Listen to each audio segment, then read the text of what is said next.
Hello, welcome to Waiting for Game, a podcast presented by Melee Stats. I'm your host, Gimme Det Wheat, and we are here. We have a jam-packed episode. We're going to be talking about some of the biggest topics that we've had to talk about in a while, probably all in one episode. So it's very fitting that we're here with a couple great guests. And before we get to any of our great guests, I have to talk about someone who's here on the show today.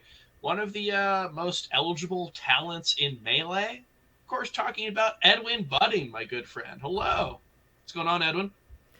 I'm doing pretty well, Wheat. I'm really excited to go to Collision this week. I'm excited to talk about BEMI. I'm not super excited to talk about our first topic, but, got to get it out of the way. Sort of a big scene news and everything. I'm actually thrilled to talk to Zane again. I believe this is his second time on the show, and Will's. I believe it's their first, maybe second. Technically second. Yeah. Okay. So they came on. We did. I mean, the lore. This was also not a Waiting for Game episode, but the lore is that Will's came on and we basically denied COVID. Yeah, the COVID denier episode of fun. The unlisted episode. Not even unlisted. That's far from uploaded. This is raw. We don't footage. need to get into it. I'm sure we could find a group of character mains that would be down to listen to that episode. I will say, this is so upsetting to me. Since the episode I have believed in COVID. He won't shut up. I do believe in COVID. He won't shut up about this specific group of character mains, and now he's been so justified in it, and I'm just annoyed because I have to listen to it for even longer now. I'm gonna see him at Collision, and he's gonna have all of these conspiracy theories about Ganondorf players, and I'm gonna have to continue listening to it. Zane, you know exactly how I feel. When Edwin is right, it's a horrible feeling. When Ambi is right, it's a horrible feeling. It's both suck. Oh, true. We see what Edwin is like when he's right, but when Ambi's right, he's just like, dude, I'm always right. Why don't people listen to me? But as usual, I think I am correct, and that I thought about this properly. Was that your Ambi? Was that your Ambi impression? A lot of work has gone into that. But before we get to any more slandering of the Melee Stats brass, yeah, let's kind of give a full introduction to these guests that we're having on. I know we kind of revealed who they are, but we've got Epengu. How are you doing, Zane? Feeling a little blurry. I'm doing okay. As well as you can be after you lose your dream job 8 days ago. But I'm doing pretty good. And Wills, your first time on Waiting for Game officially. How you doing, man? I've been waiting the game. I'm excited. Excited to play ball with the greats here. Now, this is not the podcast where you can win. No one's winning here. No. We're all There's just always a cultural And yet Edwin still tries. Always trying to win, baby. You win. Oh, someone always has to be owned. That's the goal. Even if it's me, I'm okay with it. It just has to happen. No you set yourself up to be owned. If no one has been owned, I will grace myself at the altar. You will assume ownership? Yes. Or well, conceded, really. But all right, well, we'll see by the end of the episode if no one's owned. We'll see how you accept No, someone ownership. will be owned. It will happen. Well, let's get into this jam-packed episode because we have a lot to talk about. When we moved to a bi-weekly show, it seemed like a great idea. We were basically saving so much time not doing these episodes where it was just like talking about events that didn't occur that weekend, and basically, what were we doing when we were weekly? We were just like, hey, the rankings still exist. We would basically just say that. But of course, there are times when being bi-weekly has kind of come up to bite us, and I'm sure that everyone knows of the events that happened in the past week. And let's get right into it. So I just want to say this is just like I've been considering going to biweekly with my therapist, and then every time I miss a week, I'm like, never fucking doing that. I've too much to talk about. My life isn't. This is how I view Edwin as my therapist, by the way, which is probably why I've been so sad recently. Wow. Yeah. Oof. Speaking of sad, I think the Melee scene and a lot of other scenes were saddened by the news that we saw last week, which was, of course, I'm sure I don't have to mention, but for anyone who doesn't know, was that Beyond the Summit is going to be shutting down. So this is news that affects basically, every single person in the Smash scene. I know that the news that we had about Smash World Tour and Panda last year kind of numbed people to the idea of these kind of big news drops, but I don't think anyone was prepared for BTS, and I have yet to find anyone who was not just crushed by this information. Zane, I know that you had your Foresight Fights episode, which was I guess an elegy to the organization. Yes, sorry. I actually won that episode because I died first on Foresight, but it was a funeral, so I'm pretty sure that I achieved the goal better than anyone else. What do you want to talk about when you talk about BTS? Because I don't want to give you any pointed questions. It's a sore subject. Oh, I mean, I don't want to. That's okay. I'm fine with pointed questions. Well, just let's talk about what Beyond the Summit meant to you. Obviously, it was a job, but like you said, it was a dream job, right?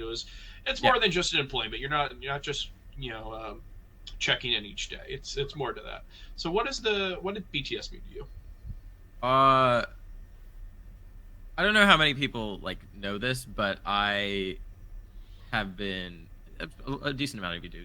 I do grad school while working full time. I'm a full time grad student as well, which has been insane.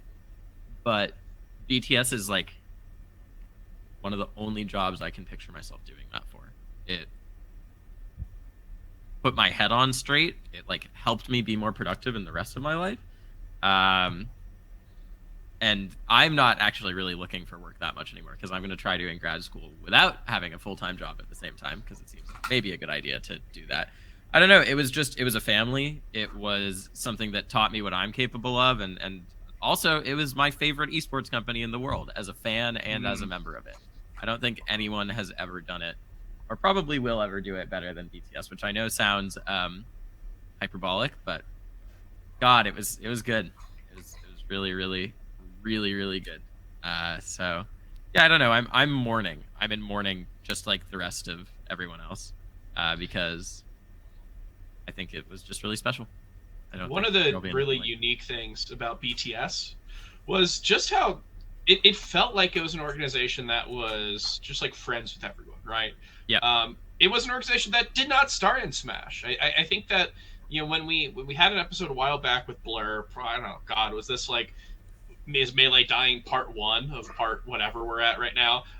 We talked about how Melee is something where we really do recognize when other people try to get into Melee, and it's you recognize the people who get in trying to think that this is a cash grab of sorts, I guess is probably the easiest way to say it, and then you recognize the people who are really willing to put in the effort.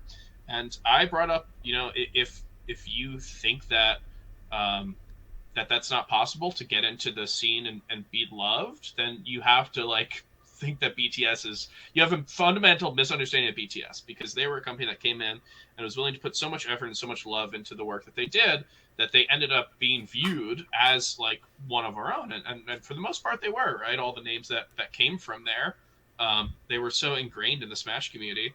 And in a way, we saw Panda, we saw Smash World Tour, we saw these things blow up. And of course there was a lot of talk about what that means for the scene. But when BTS announced this, I felt like everything was personal. Every message I saw was, well, what does this mean for the scene? But it was followed by just how saddened everyone was. Edwin, do you remember, by the way, I want to say really quickly, when Fendi tried to take down BTS?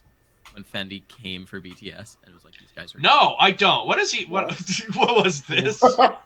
I mean, he didn't really try to take down BTS, but Fendi was very, and maybe rightfully so, very suspicious or just like very wary of the amount of money that BTS was I think I raising vaguely and how it was remember being this. allocated. And he wrote this whole Medium article about like how we need to be cautious. think I Then he had vaguely it out remember for this. BTS for a little bit, and then Mikey decided to make him Jeff Probst, and no more bad blood. Suddenly he was quiet. So suddenly, Big Fendi, by which I say that in like the same realm as Big Tobacco, Yes. stopped his propaganda. As soon as he got a little whiff of the BTS cash, his principles went out the window. Edwin, tell me what went through your mind when you saw that BTS news. Yeah, so I guess the way I would put it is that I don't have quite the personal relationship or even the professional relationship with people at BTS or just BTS as an institution like you, for instance, or obviously Zayn. But I can say as someone who has his nose to the ground of the scene and that sort of likes to think that he understands how things happen and who are the big movers. I can honestly say that I trusted BTS more than pretty much any other organization of that kind of comparable scale. When the scene was fractured into all these different competing circuits and all these different organizations, the one group who I always had a higher amount of trust in to successfully execute good ideas and in effect bring good things to the scene was BTS. And I say this as someone who's not particularly the way I would put it is that I'm not someone with a personal relationship with BTS as a whole or a history of working with them. I'm just saying this as someone who knows how things happen in the scene on a broad level. I thought that they essentially functioned as the closest thing I think the Smash community had to a blend of a grassroots organization and an actual community-wide marketing and sales team.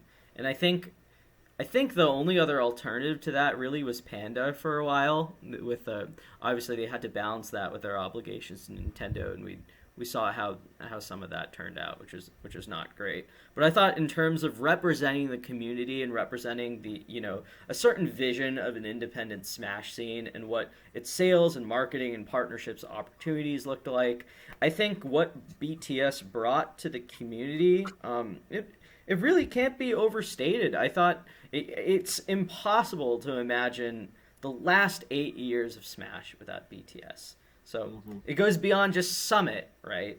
It goes into the actual events that they went to or offered their stream for to stream majors. It goes into the kind of open majors that they run between the main stage series, obviously, is one example. But one kind of event, as controversial as it was at the time for a bit of silly reasons, I love the willingness to think creatively and on their feet for a kind of event like the roast of Hugo Gonzalez. Really bringing content to events and making them a really fun spectacle to be a part of, as well as legitimate tournaments with a certain amount of prestige, right? And the thing with the contribution from BTS, I really can't ever forget, and the one I'll appreciate from them almost as much as Summit, frankly, was SEL. During the pandemic, BTS was the organization that put together, this thing that resembled structure for the scene at a time when we really needed structure and when it looked like our future was uncertain. And I'll never forget what they did for the scene. And I think that it's so difficult to imagine what the community will look like without BTS. I think I don't want to get too doom and gloom. I think new things will pop up that we could have never predicted, the same way that BTS popped up and we could have never predicted their scale of contributions. But I think we're in a really harsh new reality where multiple of our scene's most prominent organizations are out of the picture or gone now. And the latest casualty, I would argue, is frankly the biggest one out of them. So it sucks, and it obviously sucks for Zayn. It sucks for anyone that's worked adjacently to them, and I think it's just a tremendous loss for the community. And this isn't to say that we can't recover from it or that we can't enjoy new things in the future that are inspired by BTS. but it's just that the last 8 years really felt like an era, and now that it feels bad that that era is ending, and I think we have to be honest about that. Speaking of inspiration, there, I think you're right. We will see something pop up. This is, you know, the resiliency of the Smash community has been tested time and time and time again. Even if it feels like this is the worst that I've seen it, I still have faith. But Zane, one thing I want to ask you is, when you think of what is going to happen in Smash, right? You know, there's not going to be a one-to-one replacement, but there will be people who are going to try to be filling the void in some way possible. What takeaways from BTS do you think are most important? What aspects of the creative direction, or just anything that they brought to Smash, what do you think that is most important for anyone to take away from what BTS did? I think the number one thing is to not let yourself be satisfied with the current state of how things are. I think that people have been talking about this for a long time. Slime talks about this a lot. Mikey's been talking about it as BTS closes. What Mikey's been saying is, stop letting us make your culture for you. Go out and make it yourself. And I think that that's really true and really valuable. And listen, I mean, this is basically just, you guys know the how JoJo likes to roast Melee streamers and just Melee content creators, quote unquote, and top players who make content in general, because it all looks and functions exactly the same, and then people complain about it. You remember when we bullied Fiction into making an analysis video with production value, and it was really good? Because he was like, no one wants to see my vision for this, and then he did it, and we were like, your vision is pretty cool, Shep. Down with it. All of the things that BTS did that I think we've gotten used to, the skits, the side events, the bracket experimentation, etc., is just out of people going, okay, I want to have this idea, I'm going to do it. I'm not going to worry about like the types of content that people are already making, and I'm going to do that instead. So that's a really basic thing. Just like, you know, follow your heart. But I think it's true that like there's no reason why the current shape of the scene needs to be the shape you try to fit into, and you can try and do whatever you want with that afterwards. So if you have ideas, go for it, and don't worry about what's been done in Melee before or in Smash before. Then the other thing is just, you know, when the people who started BTS moved into Smash, they were not natives to the Smash community. Hotbid loves Smash and has loved Smash for a really, really long time, but it's not like he was going to locals. He wasn't from our community. And so I think what I would say from that is that, like, there's so much that you can do to learn about the community from the outside, but even when you're in it as well, if that makes sense. There's so much like joy that we kind of get lost in because we're so inside of it. And so I don't know. I don't really know where I'm going with this one. It's just that basically, like,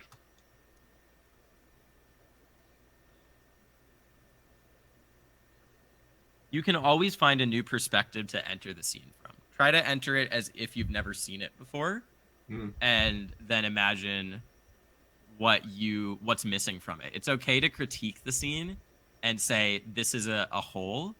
How do I fill it, right? Like when I did, this is not a BTS thing, it's just a me personal thing. When I did my fucking interviews, when I was still doing that, I was like, well, Travis Gafford does this for LCS. No one does this for Melee. I'm not being super innovative here. I'm just like, this is a hole. How can I fill it?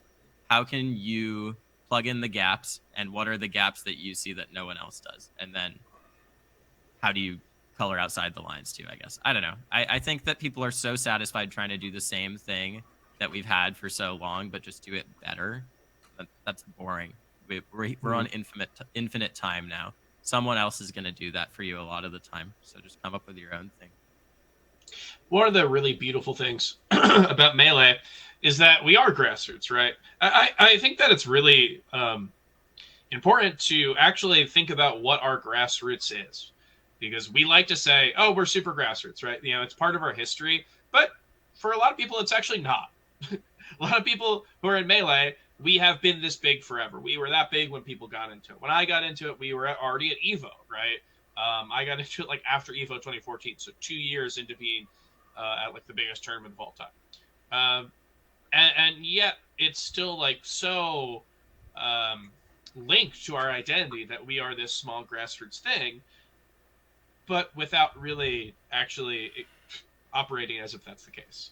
And it really is the case. And I think that people should learn that, if we're going to go around and talk about that we are this type of grassroots thing, then we actually have to act like that. And one of the beautiful things about it is that you can get in. You can get into what you want. We've seen content being made over the pandemic that kind of created this whole new set of icons, I guess, in the Melee scene when we came back, right? Look at where Walt is right now. He just got hired at Beast Coast to do content. If you look at him before the pandemic, that was a completely different guy. And even like, Fraser. Fraser has done videos recently within the past, 6 months that have really popped off, and now is content that people look forward to, people want to see. I really think that the lack of any sort of like larger corporation here and infrastructure is not a bad thing. You don't have to like apply to Panda or whatever in order to get content out there. You can just make it yourself, and that is the type of stuff that we will have to be doing going forward. So while the BTS information is sad, and while I've had like literally the lamest bouts of sadness possible, where I was like, I'll never see the Ontario airport again. I still have worked Fuck past Ontario. Fuck the that Ontario airport sucks. airport. I had like this like really bittersweet moment where I was like, I'll never get that shitty subway again. No. While I do have the like lamest feelings of sadness possible, I think it's important in times like this to talk about what we could do to get past it. And Zane, I think you brought up great points that were exemplified in the event that we saw a couple weeks ago. Wills, yes, 100%. I want to say, me. Wills, you were at BEMI. You were at the first in-person BEMI, and I want to hear your thoughts on it. But before we pass it over to you, I just want to say I was blown away. I thought BEMI, the first BEMI was great. I thought BEMI in 2022 was great. These were online events, but they were super fun, right? The melee was really fun. It was like, oh, who's gonna win? We saw Flash Billy grand finals last year. We saw some crazy upsets the year before in its first iteration, but nothing really prepared me for what we actually ended up seeing when the first in-person BEMI happened this past weekend, or the last weekend. So Wills, what's your history with BEMI? I know that this was in Georgia, and you ended up getting to commentate a lot of it. But was this kind of a surprise that you reached out to? How did you get involved with BEMI? I had been like supposed to do work, I think, with Jade, and then like on one of the online BEMIs, I think it was the first one. I think we were going to do Jeopardy, and I was going to be a contestant, but we couldn't really get it working that well. But I think I mostly got reached out to because I just like lived in Georgia. Like it was like very lucky for me that like it was just like, oh, I didn't need a plane ticket or anything. I just like got reached out to by Brandon and got to be there. Like I showed up like I think like 4 hours into the event. Like I got off work and like drove straight there. I think I lied and said I had a dentist appointment. Nice. But like the vibes when you walked in were immediately like so immaculate. Like it felt so much better than I could have expected it to have BEMI live and just to be there surrounded by like all the best Black players of like the current era. And it's like, this is what it's going to be about like the whole weekend. And you're seeing people like, you see some Black players you've never seen like on the West Coast. Like I saw Typhoon again, which I really didn't know when I was going to see him again. Saw Phil for the first time. Saw Lowercase Hero again. It's just like you saw like everybody there. It was like so cool that you got to be in like this one small space and you would look and you'd see somebody just like you. It was cool. How exactly were the vibes different from a normal tournament, would you say? I would say despite the venue, I guess it was as close to an invitational as we could get, like besides like being in a house. Like you had like the 4-person like commentary.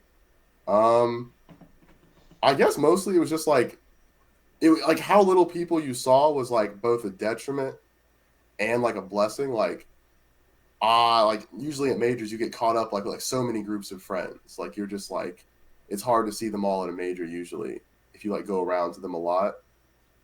And so it felt like you got to interact with someone like more times than average. You got to form like a deeper bond. Like I hung out with Billy a lot that weekend. Let's go. I got to tell Prof that I really hope he stops playing League of Legends. Really, he actually, it was so messed up. He said I actually hit master right before I flew over. I was like, oh, that's messed up. He's like, I'm gonna play some more when I get back. It's too lost in the sauce. You're fighting the good fight. Yeah, no, you got to see some sides of people you didn't expect. Like the aforementioned, like Magic City crew. It was very weird sometimes, but very awesome. That's a good blend. Weird and awesome. It really just, it seemed like an event that, I mean, I had such a high like opinion on Brandon and Connor and Jade, of course. So I went into this with like pretty high expectations, and it really just still blew my mind just how good this event was. Right, it was fully thought out. It was, I mean, great melee, of course, but every single aspect of it really did feel like it was pushing the, I don't know, theme, so to speak, I guess. But it was just innovating basically what this would be, right? This was not just an invitational of players. This didn't feel like that. This felt like it was something more. And Zane, you know, as someone who, I know you've worked at Summit, is that the worst the way I could say that? I know you've worked at Summit. Jesus, sorry. I know you're an employee. How did you view what they put on at BEMI? Because obviously it is indebted to the idea of you know, an invitational that didn't start at Summit, but was like definitely Summit like created a standard for that. But how did you view what they did and its similarities and its differences between BEMI and Summit? Well, I don't even know if it's similarities and differences. I just think that what was so admirable about it was that it was unabashedly about what it wanted to be about. You know, Brandon had a vision, and it was like, and everyone else who was involved with it had a vision and just didn't compromise on that. And I just was so impressed by, I mean, the videos that they had going, like you said, just so much effort put in to ensure that like this would reflect a celebration and an opportunity for education, a celebration of the Black community, of the Black talent that we have in Melee. And that's what it felt like, right? I think that Brandon just like calibrated the vibes perfectly. The vibes were on, you know. I think is the best way to put it, and that's admirable because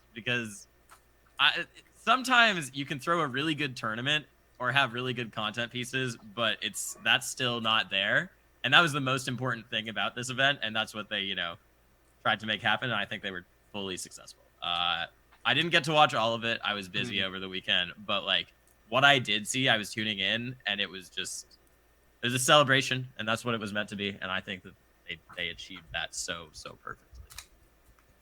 You know, one thing that I think gets lost a little bit is just how much Brandon puts into all this stuff. I know that might not seem like like a mind-blowing thing to say after we just all watched BEMI, but it's the fact that he makes everything look so effortless, right? He does what? Rollback Rumble, he does Redemption Rumble, he does commentary, he does all these things, and it really just seems like he is just doing it without like a single bead of sweat.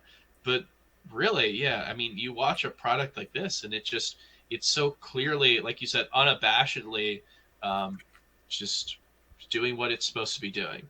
The fact that there were international qualifiers that kind of just went off like a hitch, and all of those players were there, and we got a showcase of so much Black talent in the Melee community that doesn't usually get showcased. And it's not like the matches were blowouts either. Like people have people from these regions you don't expect, and they got to show what they can do and like show up on the couch and play.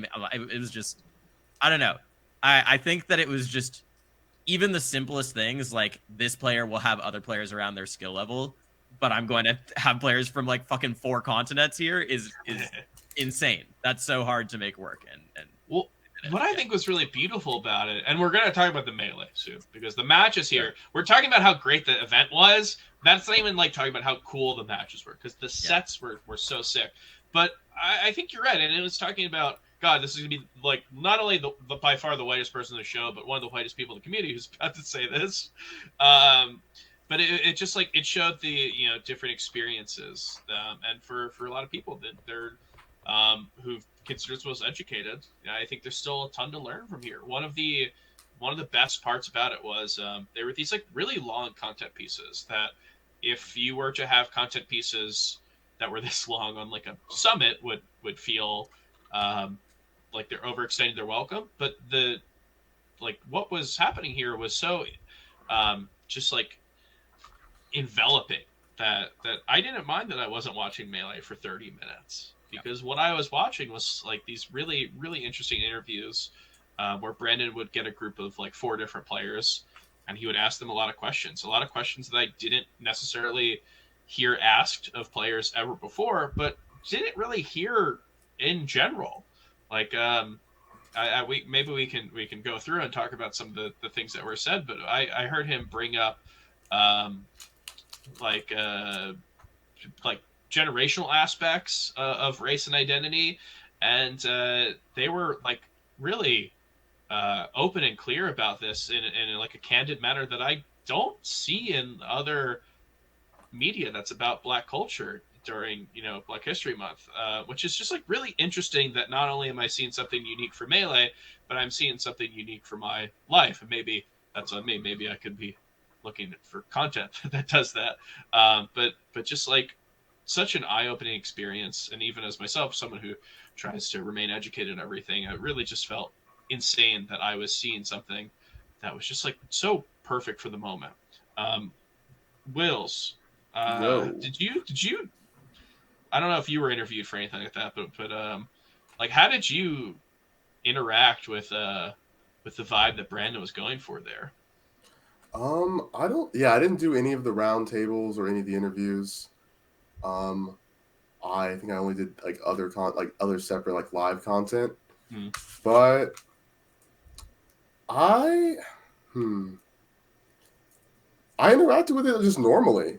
I don't know. I thought I was just myself. I wouldn't say like I did anything to mesh into like what Brandon wanted. Like I was just kind of there to be me. Like as you said, like unabashedly, really. And you were.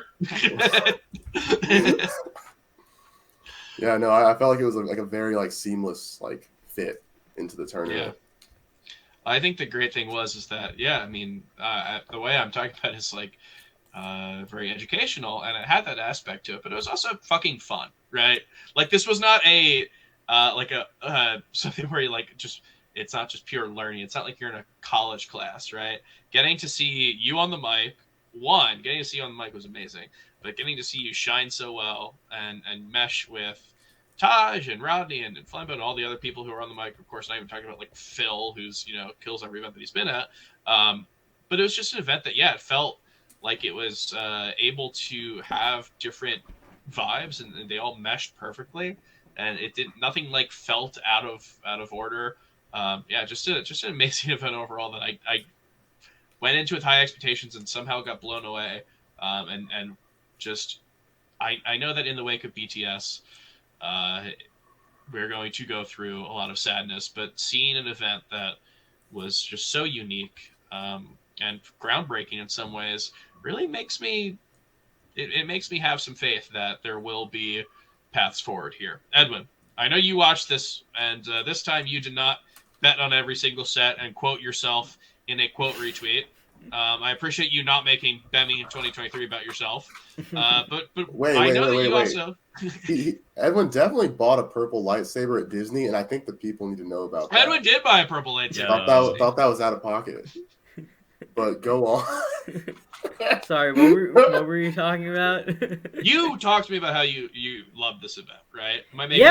Where else am I gonna? What other tournament am I gonna turn in? And in between matches, I'm gonna see a video of Angela Davis talking. Right? Just it's just got such a unique place in the scene as far as like the what it's aiming to do, the kind of content that's on the screen, the uniquely vulnerable insights that the players are giving, right? Like it's like these are like this. Like it's the kind of event where I feel like players are able to talk pretty candidly in a way that maybe people either don't think about or they just take for granted, right? And it's great because you come away just from the content pieces. I came away feeling like I knew Sifune more than I do like players who I've seen at events for years, right? Mm-hmm. It's crazy that even Lunary, seeing Lunary interact with everyone, I didn't know what kind of guy he was. Lunary's cool. Yeah. Lunary was awesome. As soon as Lunary came off the Killed plane, Jeopardy, right? Yeah, perfect vibes. Came to Waffle House, like Lunary knew what America was about for a second. For a second.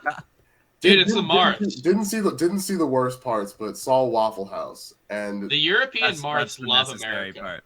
Yeah, Lunary's tweets about being trapped in America also were entertaining me for the last week. It's like the nice yin to the yang of Europeans tweeting about America, which is Nikki saying that we don't have bread.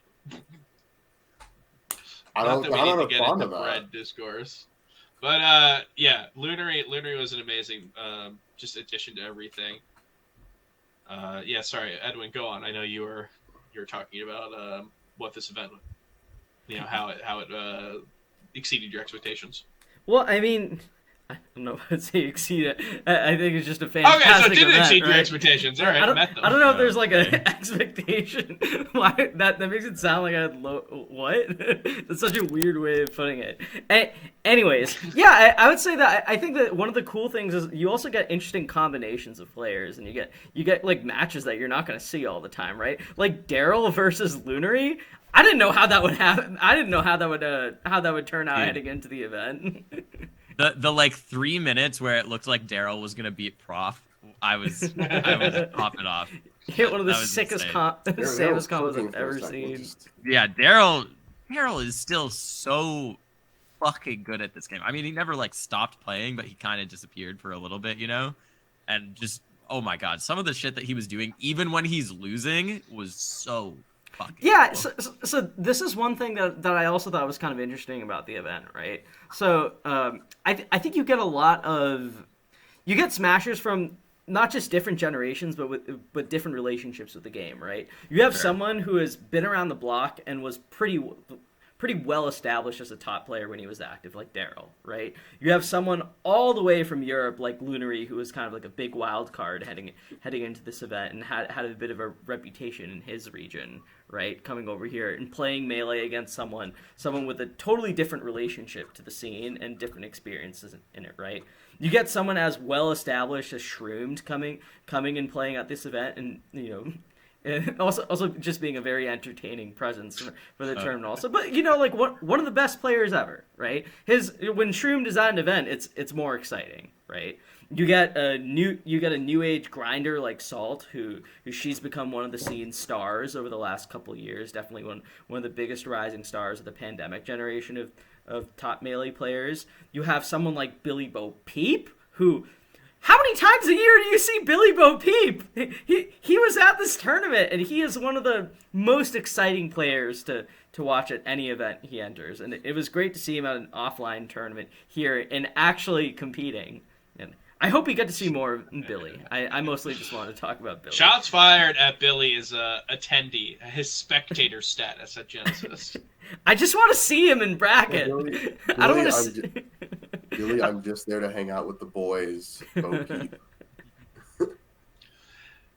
I mean that's the thing, right? Is that like you see all these people who have very different relationships with Melee, but they understand the importance of this event, and all of them made it out, and we benefited from seeing everyone. Right? We saw Billy go off, almost win the event again, almost did a 2 in a row repeat.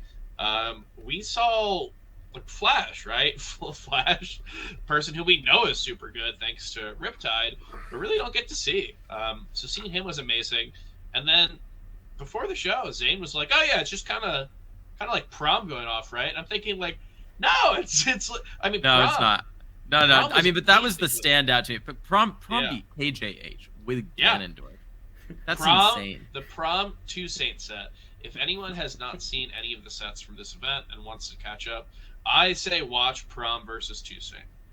There are some other great sets here. I think like any set with Flash basically was super sick, and Billy too. Like, I mean, it's very helpful that some of the sickest players that we have in the game all attended this. But set of the tournament for me might have been 2 Saint Prom. Just an amazing performance from both of those players there. But yeah, I mean, you got Prom here. Malachi, obviously, someone who we know before, but showing up. And Lunary, we already mentioned. Lunary is someone who didn't make top 8 here, but still had some set wins, some good performances, and just like one of the wackiest marts that I have seen recently. We had a preview episode where I told that to Junebug, but I was not really able to verbalize how weird it was going to be. Yeah, Lunary's Marth is like... Lunary's Marth is very strange. It like drops would-be guaranteed combos, and then he'll be like, oh, I think it's time for me to approaching dare.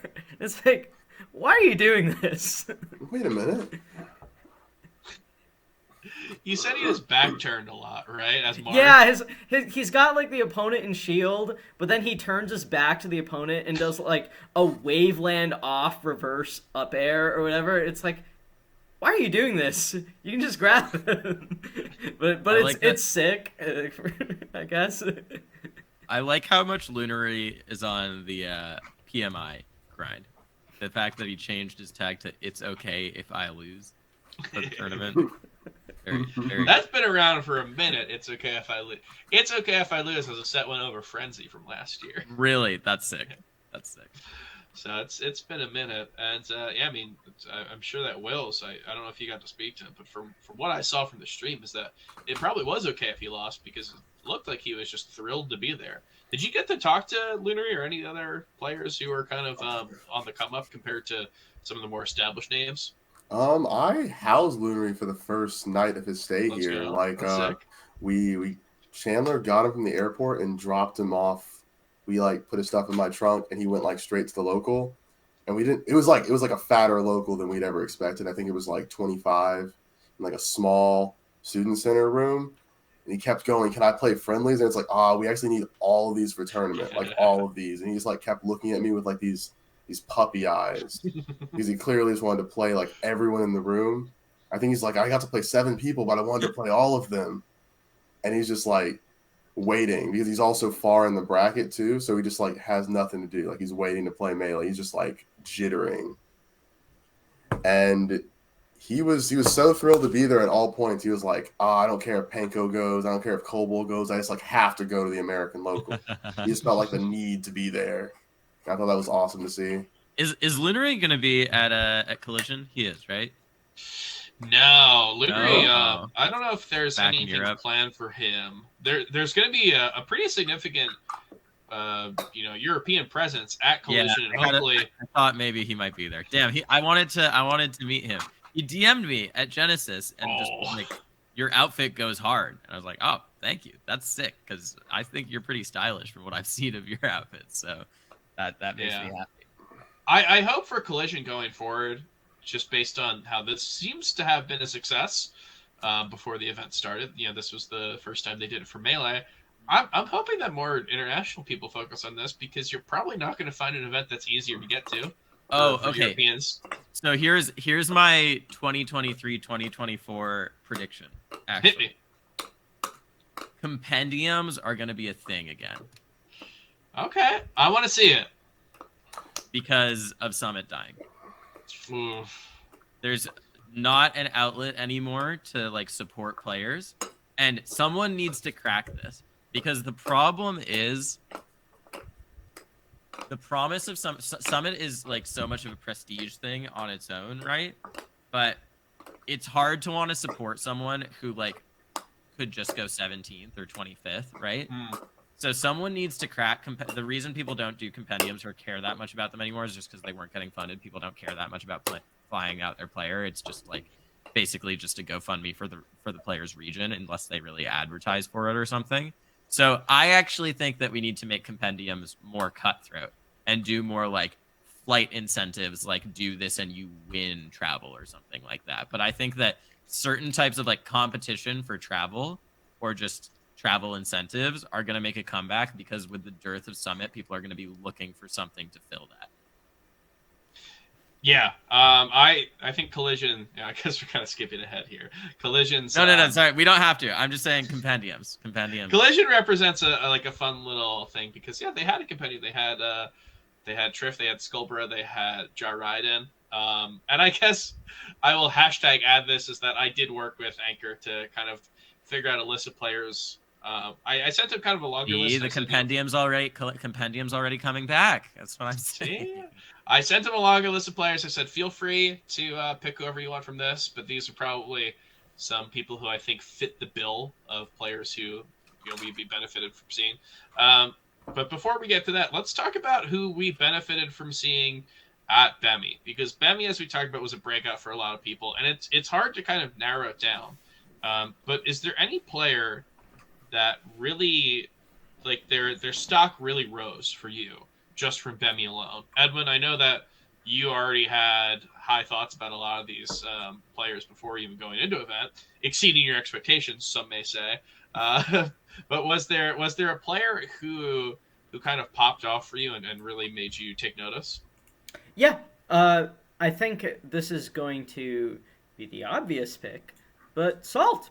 I thought she had a chance of winning this event, but I think for someone like her to beat Billy Bo Peep twice, I think is a really great sign for her development as a player.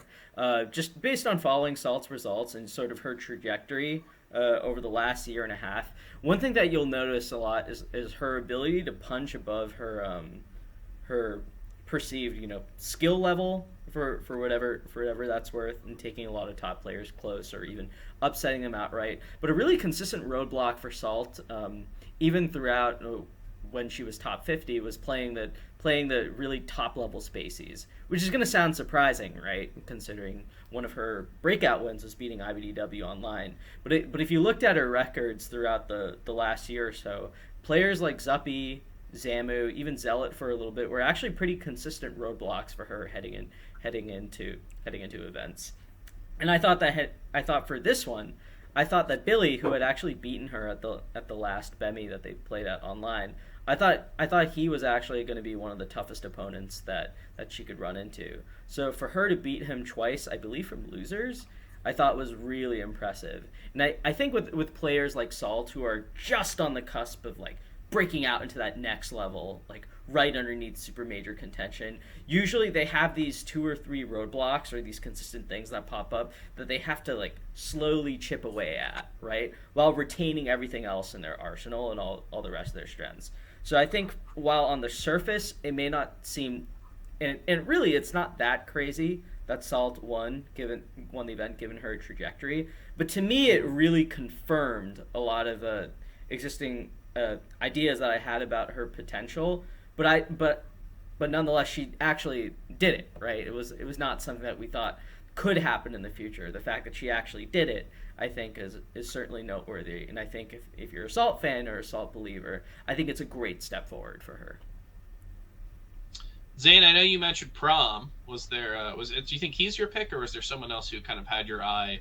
I think it's got to be Prom, just because like I'm really bullish on a lot of players who are in this bracket already. I think Salt is amazing. I think she's going to continue skyrocketing up, and so we also didn't mention she beat Tuesday, which is like insane. That's a great win. Yeah, which is great for her because she's had some troubles with SDJ in region.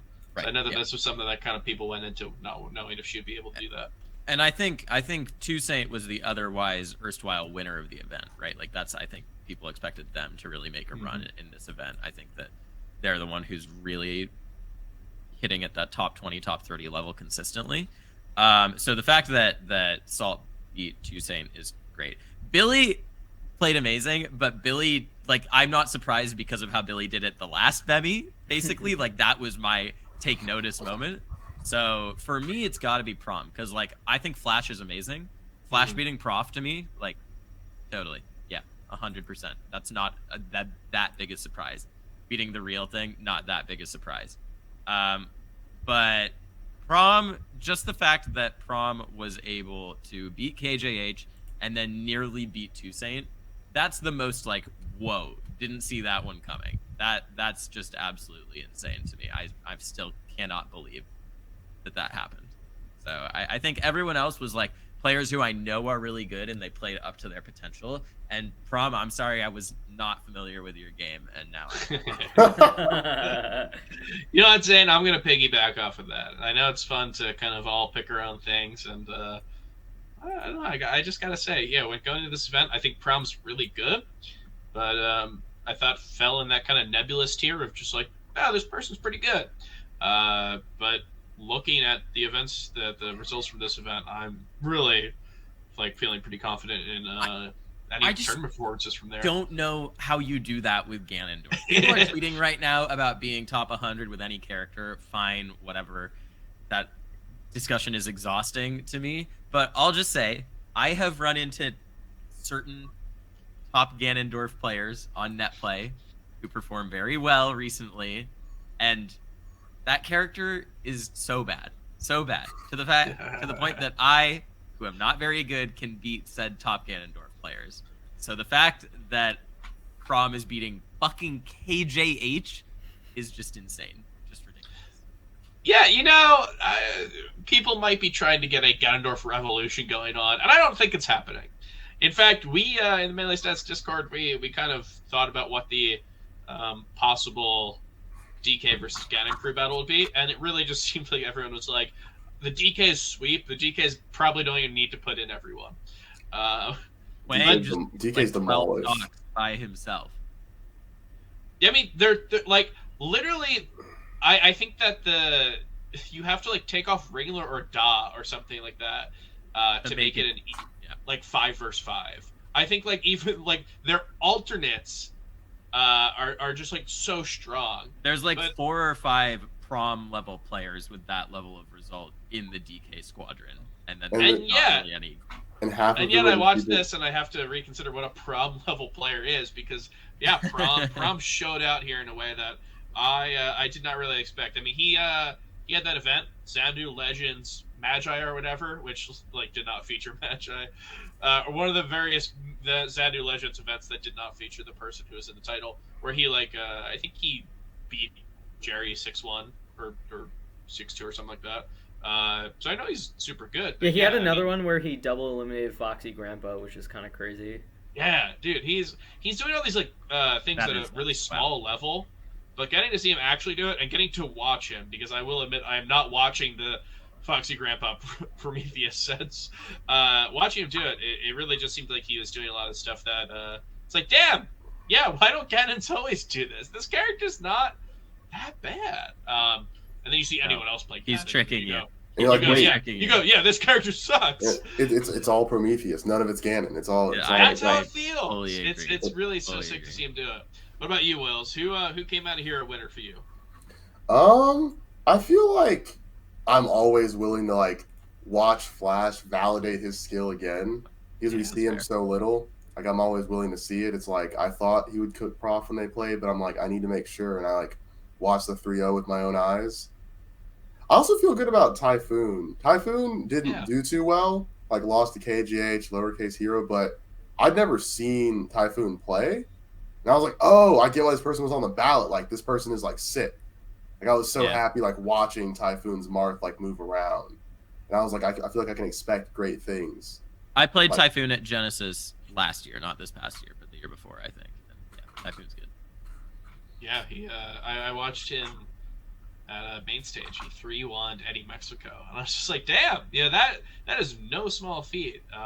Usually when a Marth player upsets a top 50-ish player, it's not usually Luigi.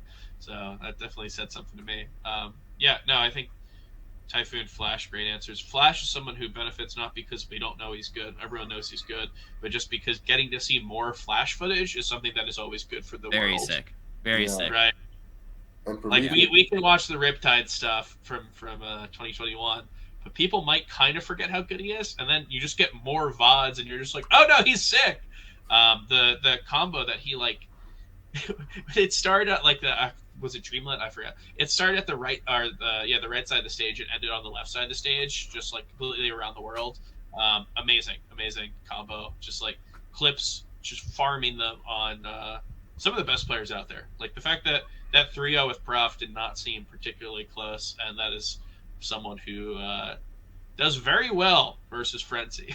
so definitely, no small feat there.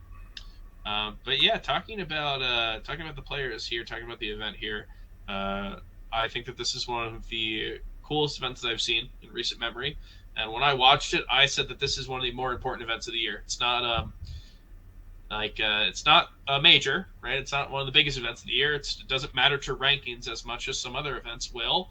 But when I think about what I want to see in Melee, and what I think should continue to exist, I think a BEMI encapsulates that perfectly. Not having BEMI is something that I like. I legitimately think that Melee is worse off not having BEMI than not having whatever, like SmashCon or something, big major, because even as good as any of these majors are, what they're able to give the community, I don't think is as unique as what BEMI did. But that being said, let's talk about a major we've got coming up. So we've got the second big major of the year, and kind of an unlikely candidate after we did not have Double Down because recent troubles with the BGBC. We have Collision 2023 as our second major of the year. This is its first time doing Melee, and it's going to be an interesting thing. I'm going to be going there. I know Edwin's going there. I think Zane, you're going, right? Yeah. So Wills, unfortunately, you are on the wait list. This wait list that may or may not exist. I was on the wait list. I made it in. There is a wait list. To play or just to get a singles pass, to play. You can you can spectate, but you have. I mean, I can't play, so you might. You'll be there. Maybe. I'll go tell them to transfer my pass to you because I know there's. I think it's. You going, Wills? Last second flights? If plane tickets are cheap enough, I think I can land that. I'll see if I can get mine to go to you because I did not realize that all singles was on Saturday, and I will not be at the event on Saturday. So maybe there's some waiting for game magic. Maybe I will collide after all. We'll see.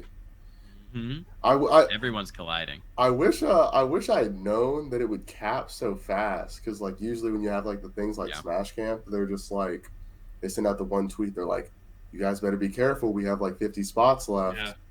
I didn't see it from Collision, and suddenly I was just owned. Suddenly, me and most of my hotel room was just owned. Well, we're just generally people are not used to this idea of majors capping, right? We've gone through the special events, right? When Smash Camp is around and you got to sign up because the idea of that capping something we dealt with, but a major capping is pretty new. We talked about it last episode that we had with Junebug. We talked about collision capping. We talked about major upset was capped at the moment, and then they did up the cap another 128 entrants, and it's just this interesting new little thing that we have to. Maybe anticipate with Melee is that we can't do the normal Smasher thing of wait till the last second to sign up for events. I don't know. It's going to be an interesting thing, and I know that this is a year where Collision and Major Upset were not supposed to bear the weight of being our important majors. Yeah. But yeah, going into next year, it'll be interesting to see how these events are going to be handling this type of stuff. But cap or not, Collision is looking to be a pretty big major. You've got you got a lot of the top talent here, and even then, this is an event that we talked about capping. There's 300 some people here. I believe there's 40 top 100 players, which is pretty insane depth for something of that size. I mean, Royal Flush, right? Wow. Isn't that kind of That's impressive. I remember Royal Flush having that type of depth, and I think that this might even have it beat. That's crazy. So we got a lot going there. Edwin, you're going to Collision. What are your thoughts on this event? This is kind of going to be probably a lot of people's first time going to Collision. So what are you looking forward to here? What are your expectations? Yeah, I think this is just going to be a really stacked event, right? Let's just get that out of the way. I think when you have an event somewhere like the Northeast, which is one of the most deep regions ever, you're going to see like pretty close matches between like 7 seeds and 2 seeds of their pool, maybe even 8 seeds versus 1 seeds. I think you're just going to see a lot of competition. You're going to see all the levels of play from just outside the PR, but able to take top 100 players randomly close. You're going to see hidden bosses. You're going to see top 100 players. You're going to see top 50 players. And I think one of the most remarkable things about this event is that it really features sans Mango, just about every active player that you can imagine contending for a major, right? So, Sans Mango's my favorite Undertale character, by the way. I was thinking the same. That's pretty funny. Got brain rot. Yeah. Sorry. But yeah, I think that the amount of representation at the top is really interesting. I mean, just off the top of my head, you have Cody Schwab, you have Jmook, you have Zane, you have Leffen, you have Hungrybox coming here. You have Amsa. You have basically like, what, seven of the top 8 overall.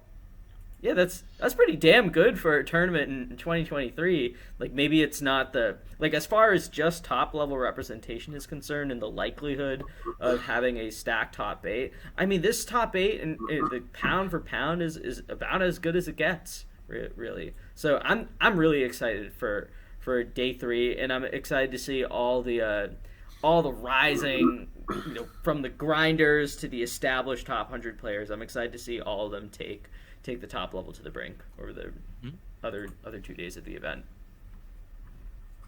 Zane, what are you expecting from this? Because you are I guess you've been in Tri-State long enough where I don't even have to add that you're in Tri-State now. You are a Tri-State almost mainstay. 10 years. Yeah. Oh my god. Yeah. You're a Tri-State mainstay, and this is not the first big event that Tri-State's had, but it's one of the first big majors that I can remember just feeling just having the fingerprints of Tri-State on it as much as it does. Yeah, it's cool. I don't know if Apex feels that way, but not for this a just while. feels so fundamentally like a Tri-State major. Yeah, I agree, and it's cool that we're coming together with the alt community also, since this has been an alt major for so long, and now we're coming, or for 3 years, right? The collision's been happening, I think. Maybe more, but the fact that it's coming together is really cool and a good way to get around the fact that there hasn't been a major for a long time. I don't know, I'm just excited. I'm excited to hang with the homies. A lot of my friends who I go to NYC locals all the time with have not ever had a Tri-State major because they weren't around for Apex 2015, or that's it.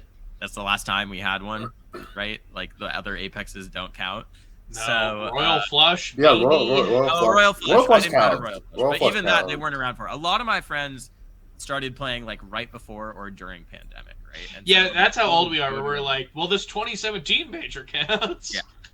I just think that the NYC and the Tri-State scene has transformed in such a good way in the past 4 to 5 years, and it's a scene that I am really happy to be a part of now. And so to finally have an event where that scene is going to get to show up and just enjoy it together is going to be really, really fun, really interesting. And it couldn't be a Tri-State major without being in the middle of bumfuck nowhere, New Jersey. That's good. That's pretty classic. We'll just see if someone gets trapped in a blizzard this time. That happened last time. Parsippany? What is it? Where are we? Parsippany, Troy Hills. Let's go. Yeah, this is exactly what people are talking about, is that there might be a sustainable future in rethinking our idea of what a major is. Maybe no more fun excursions to the big city every weekend. Maybe we go to the Parsippany Troy Hills of the world. Maybe we go to Boise. I'm saying we start a Smash City. You know I Boise. said that. Land is cheap out in Wyoming. We can take over Cheyenne easily, just a pure numbers game. 30 minutes away. Jake is saying it's 30 minutes away. It's an hour and 45 minutes on public transit for me. No one in the city has cars. It seemed pretty hard to get to when we were looking up how to get there without a car. It seemed like it'd take a minute for us to try. Speaking of which, Edwin, do you want to have Salami on that episode soon to talk about cars? Oh my god. I gotta say, I think, to his credit, after making a terrible tweet I think he was a good sport about getting dunked on afterward. It was Yeah. a pretty quick turnaround, relatively speaking, I guess. I would not have handled it so well, but I also would not have made a tweet. Yeah, Yeah. I don't think I would have. Yeah, I wouldn't have sewed it because I wouldn't have reaps. True. Well, maybe Jackzilla is probably going to get to him first. It's going to be 4-side fights, but everyone is against him. Regardless. One of the cool things that we're going to see here. Yeah, I mentioned what we're at like 40 some top 100 players. I don't know if anyone has dropped since I last took count, but that is a incredibly stacked event. And I think what undersells how stacked it is, if you can even do so, is how good the people who aren't on the top 100 who are going to be here are. Like, we have international talent because, you know, even though Lunary is not going to be here, this is still an event that is near Newark, which is probably one of the best airports to fly into for an international people. So we've got Kingu, Okamita's here. We already mentioned Skullbro and Ja Raiden.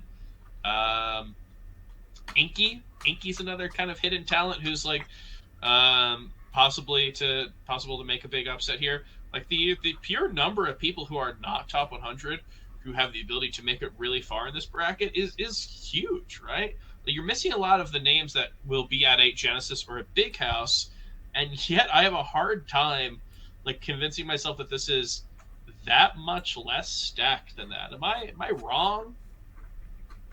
I think you're slightly wrong. Not saying this is a bona fide super major, but I think when you think about like a 300 person event, this one goes way deeper than. I think pound for most pound. Yes, is I quite agree. But right. it is interesting, right? In that the top 8 are almost all there, and then there's a few of the heavy hitters in the tier below that, and then there's a pretty big fall off, right? Like, a lot of the 30 range aren't there. It's interesting, the people who you would typically expect to make those upsets. Like, it's interesting. I'm looking at the seeding right now, right? And it's interesting that we go from like Axe and Swift to like Crike is the next level below them. And Crike's amazing, right?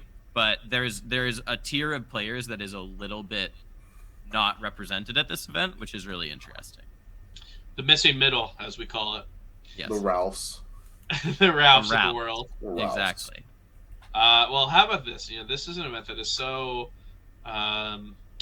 bursting with talent at the lower levels, and even if it is missing that kind of, you know, chunk of people in the middle, I still think we're probably going to see some upsets here. Edwin, I know that you have an eye on some of these players. Is there anyone who sticks out to you as someone to look out for here? And we can go around with our picks, but we'll start with you, Mr. Budding. Yeah, so we actually talked about him a little bit in the pre-show. I'm very interested to see how Rishi does at this event. Rishi, I think had a. That's so BM. You just. Well, You just- I can. You didn't bring him up, by the way. Well, I can talk about his results a little bit because I wrote about it earlier in the week, which is kind of why I'm. He's had good results recently. He's sleeper kind of returning to form.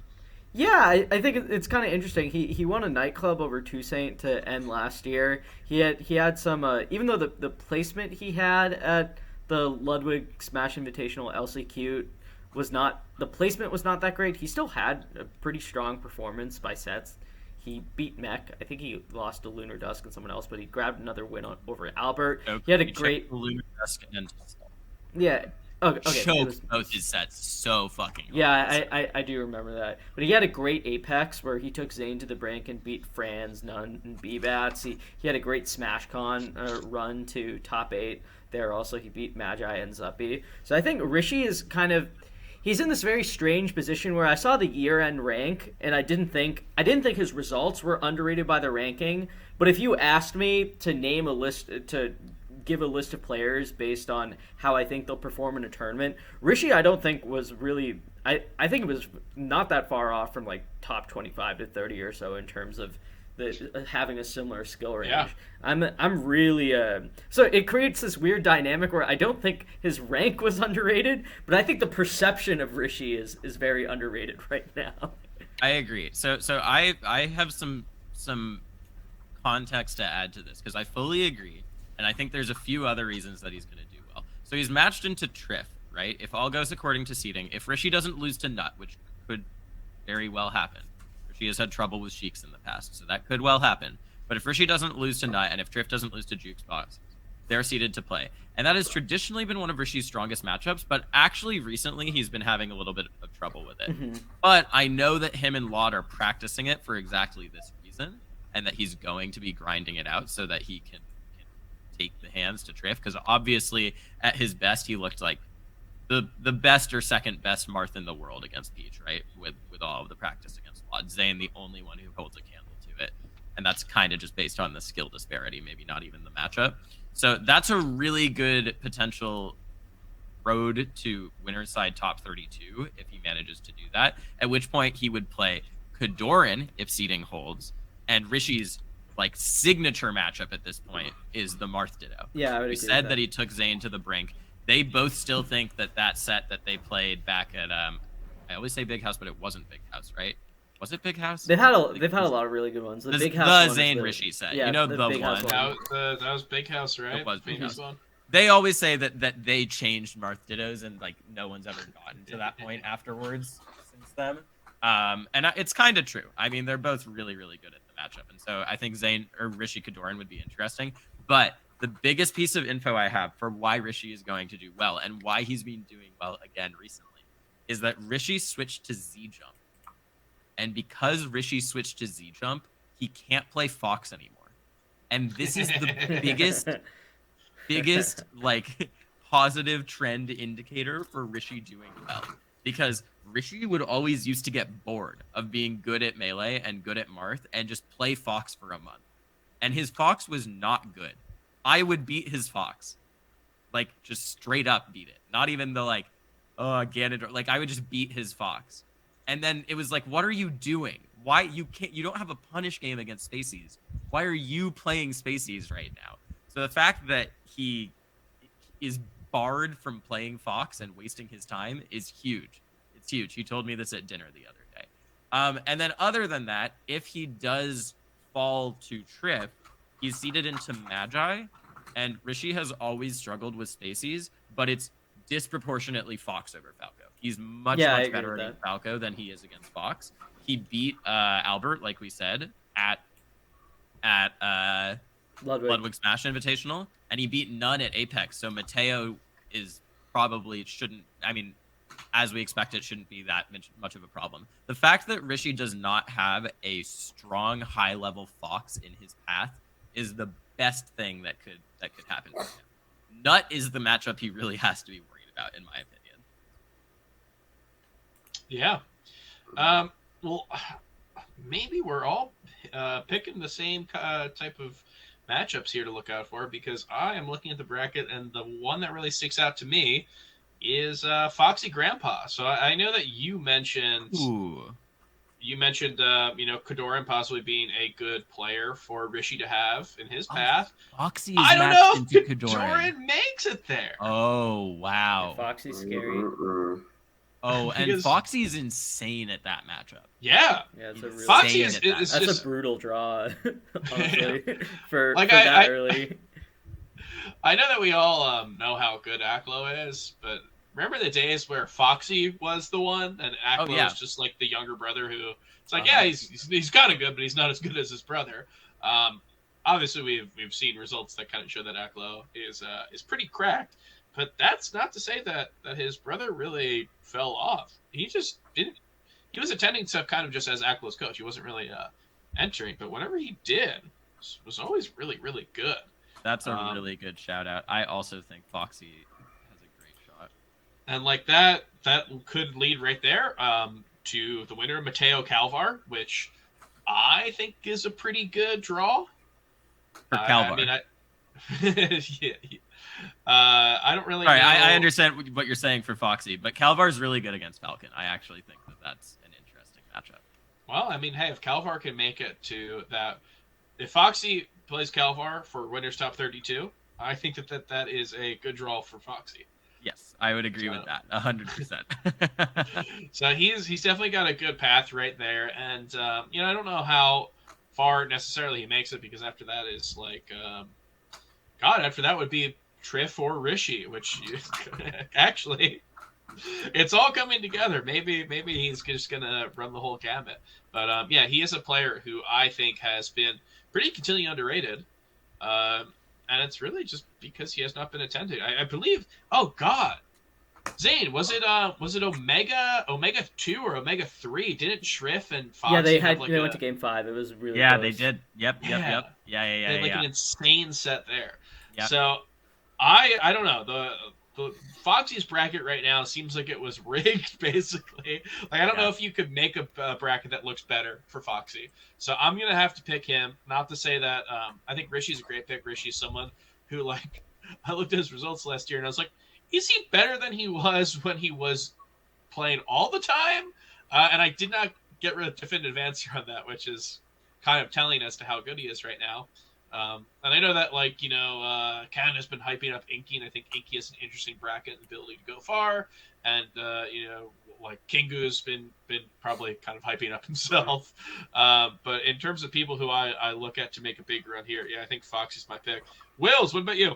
Have you seen anyone in bracket who kind of seems like they might have the ability to make a big run here, kind of exceed expectations? I think much to no one's surprise, this will be like one of the easiest LOD runs of the century to like third place. Yep. Easiest LOD run ever. It's just Paladin. Shout out to Memphis. Then he plays Lunar Dusk. Then Moki. And Lunar Dusk's what, like Sheik? 3-week-old Sheik or something? Lunar Dusk, secondary that is not Puff, but he's going through it. Yeah. Lunar's crisis character of sorts. But LOD will farm Moki, make the victorious win over Amsa after, lose to Zane, like just disastrous in winter semis, and then 30s left. I think LOD could beat Zane. I don't know if Zane wins that free. LOD could beat Zane, but I won't count out my number one champion right now. I'll have enough faith in Zane to like hold it down because I just like need that for my narrative. I need Zane to like tighten up a little bit. We'll see. I feel you, but I think that Zane has not been tested by a Peach in a while, and LOD also doesn't play like any other Peach. And maybe that's a good thing because he just needs to remember how LOD plays. But that could be very interesting. Yeah, I remember heading into the Summit set, just the way that LOD was trending, and also just watching him play also. I remember thinking to myself, the idea of LOD winning a smaller major, it's not that crazy, right? Around that time, like a duck at Pat's house moment, right? Like I don't know. Do you guys remember Smash Con where it looked like he could have won? There was a definite path there. It was so weird. Like, I guess LOD is up 4 stocks too against Mango on Yoshi's game 5. I guess LOD's going to be in winner side of Grands. Wow. Maybe LOD. Okay. Listen, now that we're on the Peaches and talking about Amsa too, there's a chance that Wally has for the last tournament ever with no stakes left. Can you imagine how powerful Wally will be? I need to see one stock first. I need to see the first stock, how that turns out. He has to beat KJH first, but that seems very even, honestly, in my mind. And then Wally into Amsa, it could happen.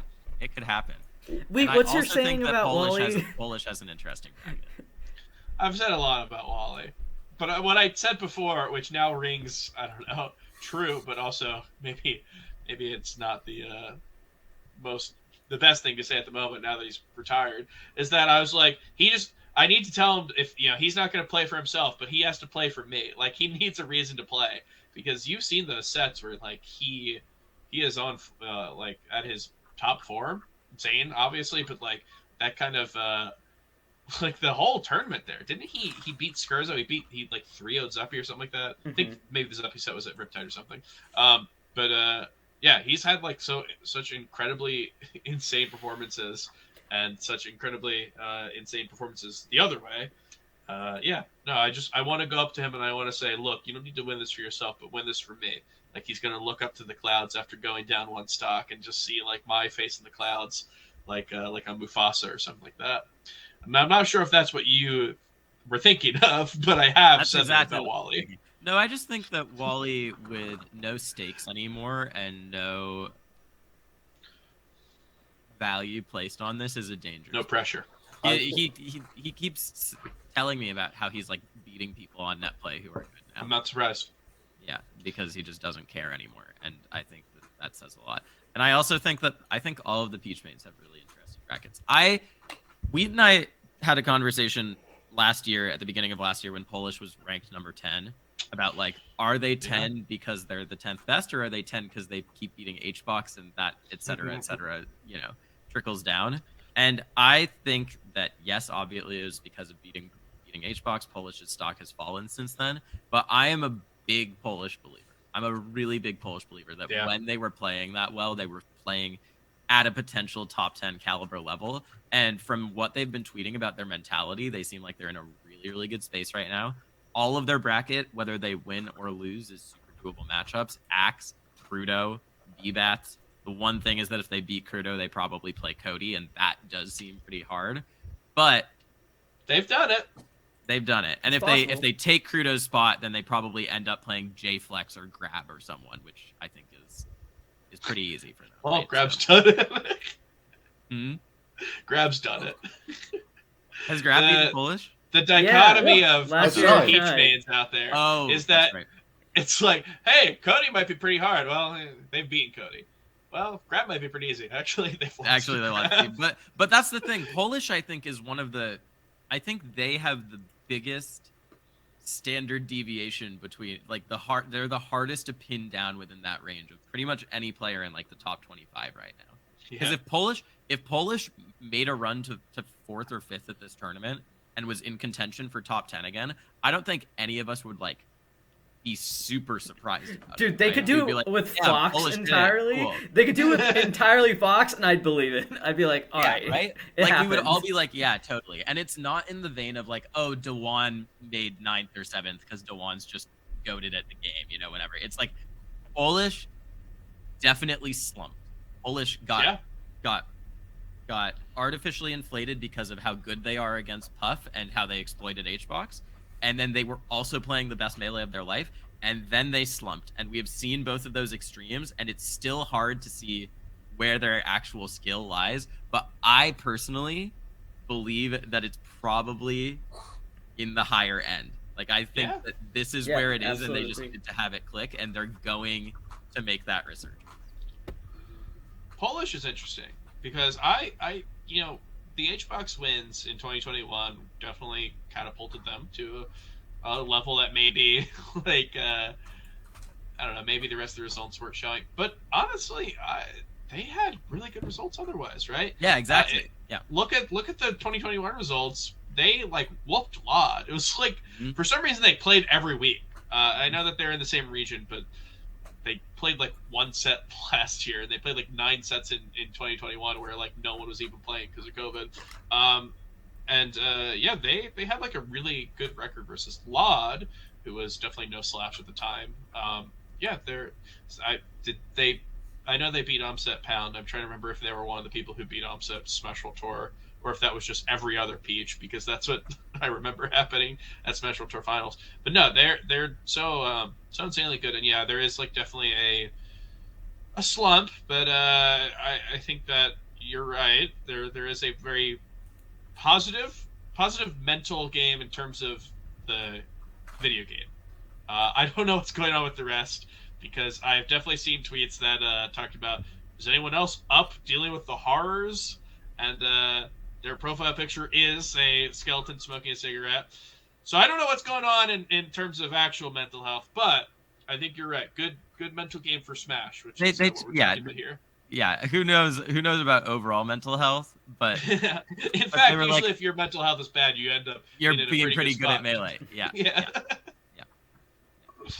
So I think they're going to be super sick to watch, because when they had their original bracket path at Genesis, before they had to get their bracket changed because they only were coming in on like Friday or something, like they came in on Friday I don't know. But the original bracket path was like playing Moki and to playing HBox, and I was like, I can see it. I know it Sure. sounds Man. crazy. There is a world. So yeah, whatever happens here with Polish, be it getting destroyed by like whatever hidden New Jersey boss they probably have to play in round 2, or making just an incredible run, beating people with Peach and Fox.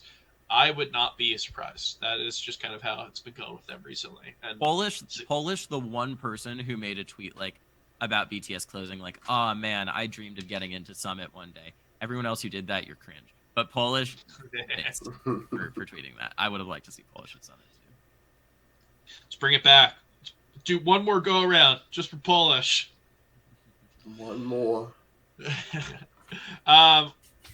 So we who did we have? We had Wills. Who was your pick for standout? For Oh, my Soda's pick was gonna just break Lod. It wasn't anything crazy. okay, true. It's also Shabo though.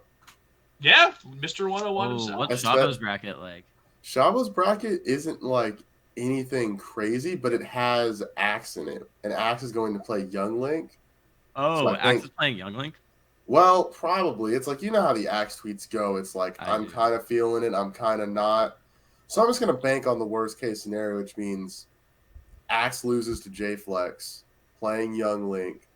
Shabo beats Error and JoJo, goes through Axe's Young Link. The first low tier I think he'll ever beat, and then somehow makes the run past Grab, past Crudo in the top 16. Okay, I'm sorry. This pool is so fucking stupid. Yeah, the four pool is crazy. The fact that no, I'm looking at the round 1 pool Oh. in which BMOC and Tazio play round 2 winners, and then Tazio plays Shabo to make it out in winner's side, which is insane. BMOC's gotten like 5th at a nightclub before. Why is he I not told seeded you. to make it out of this? I sounded insane when I said that this was not that much less stacked than Big House. Why is BMOC not suited to make it out of this pool? But Tazio Shabo, that is a real upset that could happen. That is Wills, let me. potential. I love your idea about Axe here. Axe's Young Link. Let me raise you one. J-Flex loses to Ja Raiden. All right, and Ja Raiden fucking destroy J-Cam at Smash World Tour. I know that J-Cam is different than J-Flex, but I don't know. I think he Okay. does it. I think even like maybe J-Flex plays Hoborg or whatever. I don't really know what his Luigi practice is, but I think that Ja Raiden comes in with a whole new vibe, fucks him up. He comes in. He plays the winner of Hoborg versus Axe's Young Link, which for this we'll say that Hoborg does it. And we get to see the fucking weird ass Luigi did, which I say he makes it out of. And then Ja Raiden from there ends up playing. Oh god, he plays Leffen. Never mind. It's like where do we go no, back? dude, continue the dream from losers. Yeah, literally losers, any then other. then they plays Polish. Polish, yeah. Okay, Polish has decided to go or Fox. it's either Polish or Crudo. It could Okay, be Crudo. Dream's dead. Yeah, but the dream did exist for a time there. We suddenly woke up. We looked Yeah, I left think- in the eyes. I think Leffen is the worst possible opponent. Hey, like, I'm gonna Isn't make it a. just insane that Polish is, from what I can tell, the 17th seed at this event? You're telling me that Polish is not one of the top 16 players at this tournament? I just can't wrap my head around that. That's insane. They're so good. I think they'll prove everyone wrong. I'm expecting to see it. Well, talking about the high seeds here, how about we switch gears? Let's talk about who we think is going to win this tournament, because what we have here, we talked about, 7 of the top 10, did we say? We've got Lod here. He's not technically a top 10 I think player, it's 8 or 9 of the top 10. It's just 7 of the top 8, right? well, there's it's- no Slug, There's no Plup and no Plup, no Mango, right? Yeah, so Six of it's the top 8 then. Okay. 6 of the top 8, 7 of the top 10. Was Kadoran 11? No, Kadoran's 10, isn't he? No, Kadoran was what, 12? No, Lod 12. 11, Kadoran 12, Oh, that's Lot right. 11, Axe 10, Slug Max 9. 10, Yeah, Axe is Polish here. 23. Axe's Young Link number 57. Possibly. We're getting into too much numbers. Let's Who's gonna win? Just get right out and say it, right, Zane? Who's gonna win? So we've got an event here that has like what have you guys seen an event that feels this open recently? And the answer might be yes, because Genesis felt very open as well, which might just mean we're in an era of Melee where I'm not sure who's gonna win, which is an amazing thing. We said that so much about last year, about how it felt so open, and somehow we are approaching a year where 2023 is looking even more open than that. So yeah, I guess I just have to come out and ask it.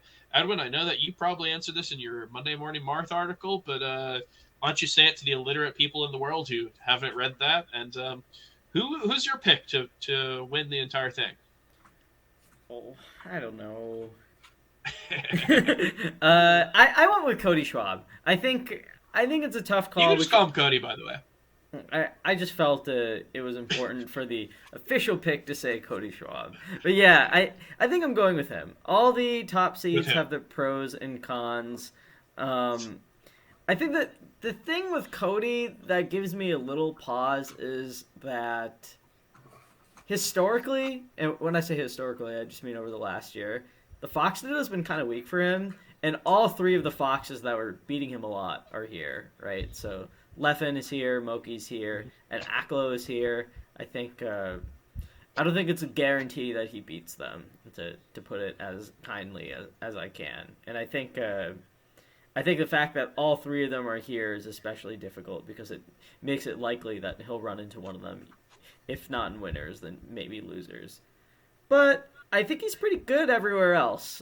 And as far as all the other top seeds go, I don't really know if I think they also have their downsides. And the nice thing with Cody is that the people that you typically see late in bracket are some combination, some like three of the following four: Zane, Hungrybox, Amsa, and Jmook, right?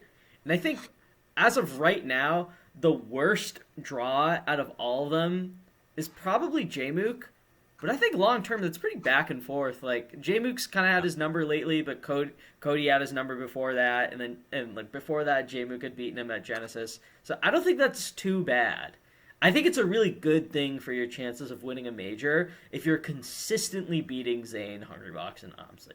You can't ask for that much more. Beyond that, the fact there's no Mango here certainly helps Cody as well. So, it's close between the top seeds, but I'm gonna go with him. I think that is a great pick. He's just an easy pick, isn't he? He's so fucking good, and it just really seems hard to find a matchup that he seems very bad at, and the one that like takes the place of that, which is Mango, is not going to happen here. So I think he's a great pick. I'm gonna have to go. Yeah, I mean, I've just got something inside of me that's saying that we are going to see a repeat here. I'm sorry if I'm taking this from anyone who wanted to predict the same.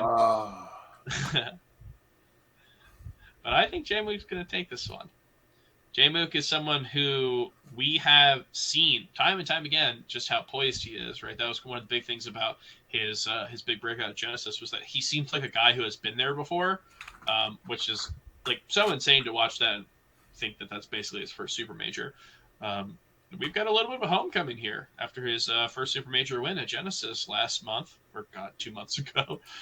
So I think we're going to see it because the performances that we saw him do there, that we saw him do at the Golden Gauntlet where he played Cody, just seemed like the chillest man alive. Someone who's like was able to operate at like 0 BPM heartbeat somehow because like he seemed like nothing fazed him.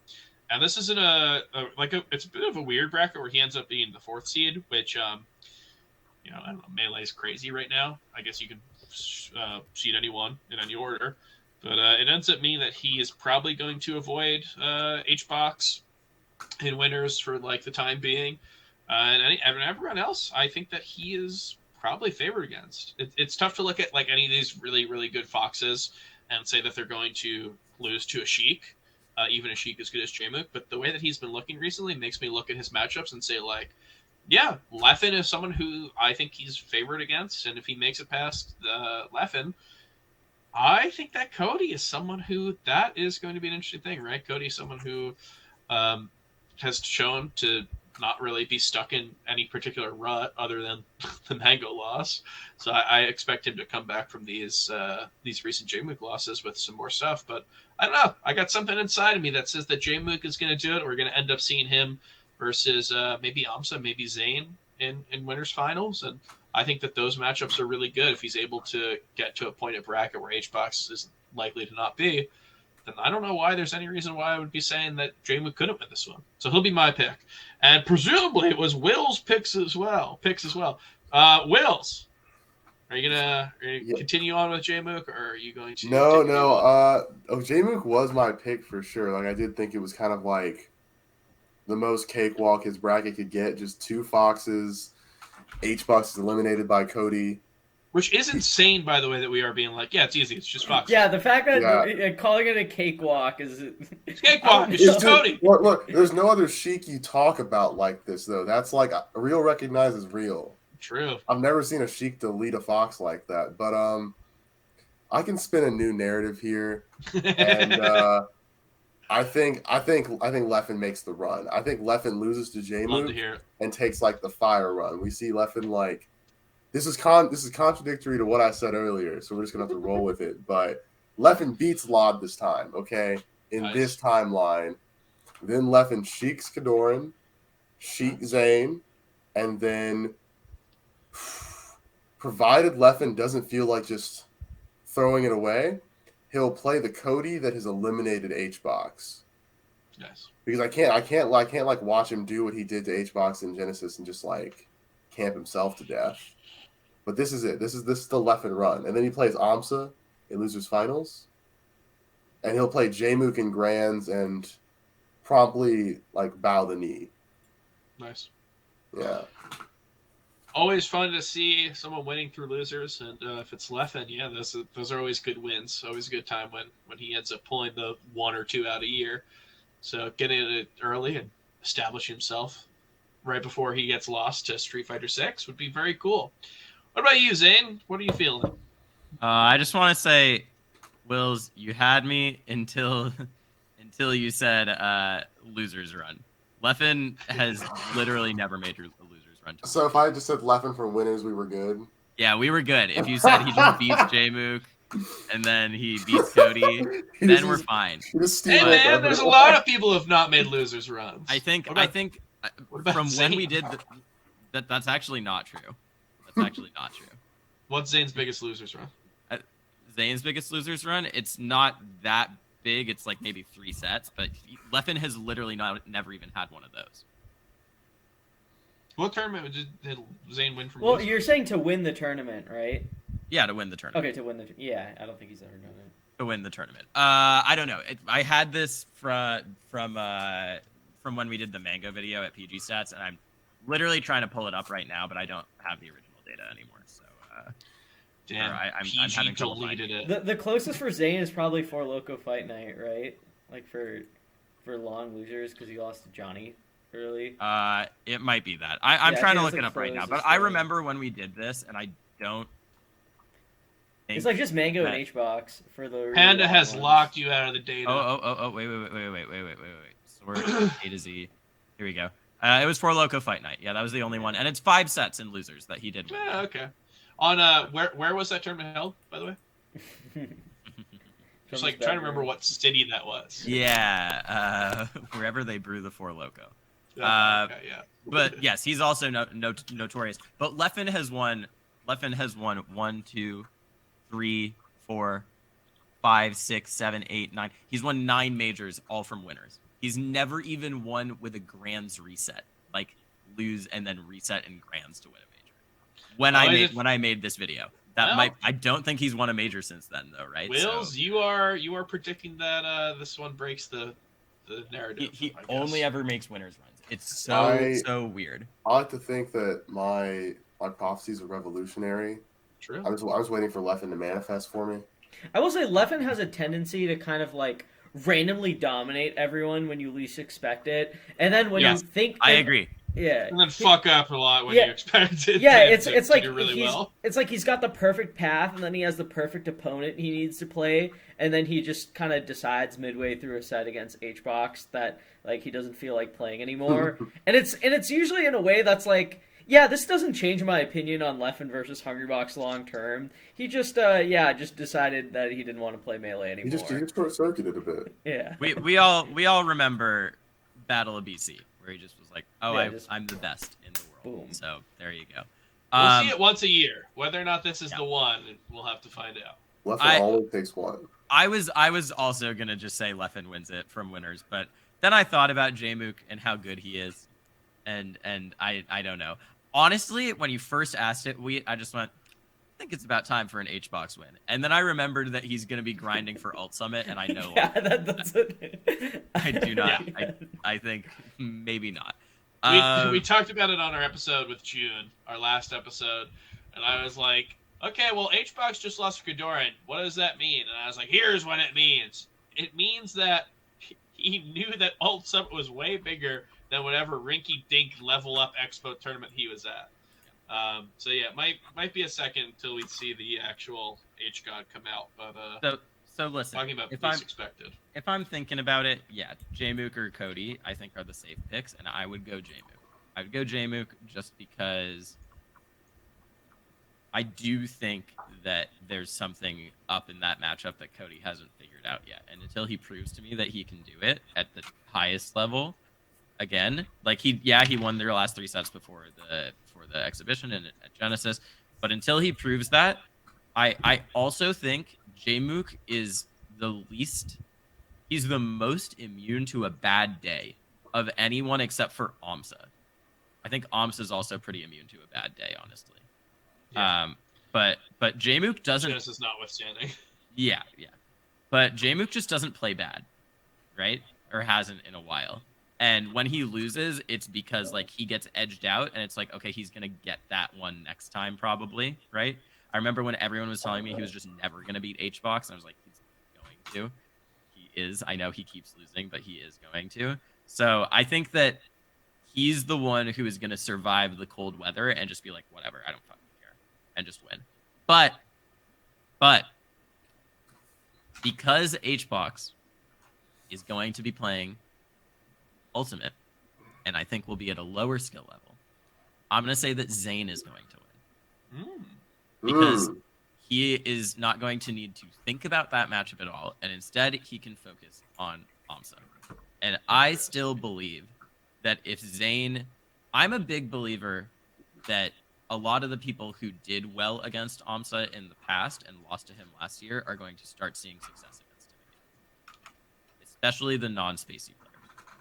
I think that they are going to continue to learn and push the matchup, and I think that they will start doing well now that he is on their radar. I don't really ascribe to the whole like, oh, everyone gets more Yoshi practice because he's in North America thing. I think it's literally just that he had to come onto everyone's radar. He made such a huge ascendance at the last half of 2022 that I think it took a while for everyone to be like, oh, it's Amsa now? That's the matchup I have to prep for is Yoshi. Like, I really have to prep for that one now to win the tournament. And that's just how it is now. And people are going to get used to that. And then, I don't really know how Zane beats Jmook, but I'm going to say that Zane beats Jmook and he wins. Sure, why not? He beats It's not that crazy. They went back and forth. Like, yeah, they went back and forth. So I think that not having to do the mental struggle against HBox, and yeah, sure, sometimes Zane just 3-0s him anyways. But when he 3-0s him, it's so much more time to focus on other stuff. And I think that Amsa Zane is going to go Zane's way this time. I think if you're going to pick someone to overcome an obstacle, I mean, we've seen this with Zane before, right? Where he's had these struggles against people. Like, he really, like, maybe more than any other player, when Zane's presented with a problem, he, like, dedicates himself to figuring it out and being like, 100%. I cannot be taken for granted in this matchup anymore. Yep. So I think if there's a time for Zane to overcome an obstacle, I think Amsa, like right now, it'd be a pretty good time with him and Amsa, especially. Yeah, and how many sets has he lost to Amsa recently? Was it like 3? Like since Double Down? 2 or 3, right? Three. There was Apex, there was Summit. Was there one before Apex, that? Summit, and Double Down. Yeah. Double Down. God, Yeah. it was- So, but before that, he had 5 or 6 sets in a row Yeah, he on was him, beating right? him pretty solidly before that. Yeah. So, I just think, that comes down to AMSA innovated. AMSA got way, way better, and Zayn and the rest of the world didn't. Like, it's only in the past few months that people are like, is Yoshi better than Peach? People are just catching up to, like, now you got to prep for Yoshi. You know? So. Yeah, it's not like, oh, like if I run into him for 9th, I'm screwed, but I'll probably won't run into him. It's like, no, if you want to win a major, you got to beat AMSA. When AMSA won Big House, no one is thinking, oh, I got to brush up on my Yoshi matchup. None of the top 10 was thinking that. They were thinking, he finally did it. That's so sick. What a great player. That'll never happen And then he again. just kept winning.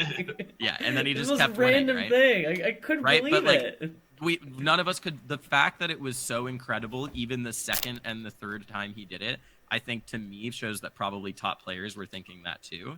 And I don't think that any of them actually really started prepping the Yoshi matchup. And Zayn was very good at the Yoshi matchup, and I think we'll figure it out again. So. The most miraculous event in Melee history. Literally, I it? could not believe it when it happened. No. What did you call it again? I said it would be the most one of the most miraculous things in esports history, not just Yeah, Melee. I think you're like really dumb for doing that. At least I stood by my words. You already lost. You lost your bet. You lost your 1-50 bet with Ambi. Already, so I lost to I don't wanna Ambi, add the worst insult person to lose injury. it to. 1 to 50. Dude, of course I was right. I'm never wrong. Oh God. I remember you saying that on the podcast. I was like, 2%? Now, I know it's easy to say this confirmation bias. We know he won. I would not say he was going to win. 2%? Whatever. I think all these answers are super fun. Honestly, I think even if we get the H-God win here, come from behind, doing it all. I have to say, there is something in me where I just felt it when you asked, and it doesn't make sense. It is the least likely tournament for him to win. But if you feel it about HBox, like, I gotta listen to that. That means that the ley lines are shifting. It's terrifying. That's like Do you a very remember- gut thing. Something in the Remember at planet's Gommel? core. Gommel didn't make sense. There was nothing leading to this at Gommel. He looked really bad versus everyone, and then he just won. So, yeah, when you feel that way about HBox, you kind of have to just trust your gut. So regardless of whatever happens here, it is going to be a show. I'm super excited to get to watch it. And I'll see... Hey, maybe I'll see all of you here. Who knows? If prices from ATL to Newark are decent. Maybe JFK. I don't know. I don't know how close any of that is. Maybe. But we'll see about that. And yeah, we will have an episode at some point after to discuss what happened here. Until then, though, we're wrapping up the show. So we've got some questions from patrons before we go. Now, I will say half the questions, or maybe more than half, were actually from people who aren't patrons, but they had good questions. So I don't know what to tell you. This is what the patrons don't realize, is that sometimes they ask too good of a question, and we're already going to ask it in the middle of the show. So someone said, like, who's a breakup performer at Collision? It's like, come on, we're going to use that. You know we're going to go over the bracket. We're going to go over the bracket. You know that. So here's one from SoCal, one of our SoCal friends, Ambi Sinister. And the question is, if you had to punch one of Ambi, Wheat, and Edwin in the face, who do you pick? I think he means or. One of Ambi, Wheat, or Edwin. I was gonna say, I mean, it's between Ambi and Edwin. You're not gonna. Wheat's not in the picture. If I were in the picture, I would assume Wheat because deserves he it the was most like out of us three. I'll put it that way. He may be the one that you don't. I was you legitimately can't gonna get away say with, Ambi because I think he can take it better than Edwin. Me and Well, Zay- For he sure, can take it better please, than please Edwin. pick. Please hit. But- If Please you pick. punch Edwin, but- Edwin's in the hospital. But Ambi's eyes are so pretty, and so I don't really want to endanger those. You know, True. like people's eyes can change Wow. color if they Okay. get fucked up enough. So Interesting. it was gonna be Ambi because but I think for the sake of protecting the fact that Eric's eyes are the same color as Fox's shine, I think I have to go with Edwin. Wow, his eyes aren't that pretty. I'm just gonna. All right, we've I'm just got one gonna for say it. Edwin. This is bullshit. Wills, where do you land on this? Okay, well, you got to look at it from a logical thing. First, I can't really punch Wheat in the face because he's just too tall. Yeah. have to do You could like ask some him to crouch or something. No, that's not the same. I have to do like some anime backflip and like punch him in the head, but that's too much work. I can't do that. And I'm not going to punch Edwin because I think you wrestle. I think you actually could do it if you wanted to. I could wrestle. You didn't see me strike anyone, but I thought it was. I've been thinking it's Ambi the whole time. Ambi's like my height. Like, you want the punch to be a little solid if we're like hypothetically in this, and it's like I just can't hit Edwin. That's like kicking a puppy or something. I wouldn't do that. He's like, I don't know whether I should be offended by that or not, but I'll take it. You're not getting picked right now, but I feel like you won't get picked. You're a lovely little guy, Edwin. A lovely little guy. I know Ambi has the dog to take it. I would just pick Ambi. Damn, he has a wedding coming up. Yeah, and he'll take it in stride. True. True. And you know what? Might look cool in a little suit. He's got a little black eye. It's like a Norman Rockwell. I mean, if it's a black eye, it'll go with the suit. Like, it doesn't. True. It's not a big deal. It's a black eye event. Yeah, a black eye event. It's pretty good. It's black eye only. Edwin, we got another question I think lined up for one of our patrons. Yeah, this one is from Jackzilla on a similar note. If you had to kiss one of Ambi, Wheat, and Edwin in the face, who do you pick? I would get a stack of apple boxes and use them to reach Wheat's height. Oh my god. I hate this. This is the worst episode Yeah, ever. you were the one who asked it. This is the worst episode ever. I had a different question lined up for you to ask. Wills, what do you say? I think it was really funny when we bullied Edwin for not having kissed one of the homies before. So I'm gonna leave Edwin just like wanting, and then live event I flip a coin for Ambi and Wheat. Actually, as long as it's not Edwin, that's anyone but him. I gotta keep the zero. Going. You have picked one of my favorite moments in the Melee Stats Discord. I think this was in the Patron channel, but someone asked the most Edwin random if thing ever. You said no, and everyone L reacted. Yeah, I didn't say. Yeah, I said 0 for boy kiss count, just 0, and everybody L reacted. And it's funny because other people were like, "Yeah, I've never kissed a guy either," and no one. No, someone responded with a W at "I never kissed a guy before." I was like, "Are you kidding me?" They just wanted to make you feel better. They probably kissed someone and just said, "I'll give Edwin the 1." Oh, that's actually so funny. They just wanted you to feel better. But yeah, Wills is not letting you have that 1. They're gonna keep you at 0. Yeah, fair enough. All right. Well, man, this question is not as unhinged, but speaking of Patreon channel kerfuffles, Algebra123230 asks, do you microwave water for hot beverages? We got into a discussion about kettles. Americans don't use kettles. No, I have an electric kettle and a regular kettle. I have an electric kettle as well, and yet... Yeah, Allie has an electric kettle.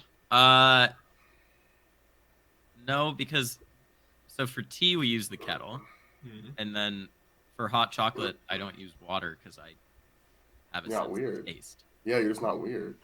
Yeah, and I don't drink coffee. So. What about you, Wills? I try not to really microwave anything at this point in my life. There's not like a good reason, but I just like boil my water in a pot like a normal person. I don't makes you feel nice, right?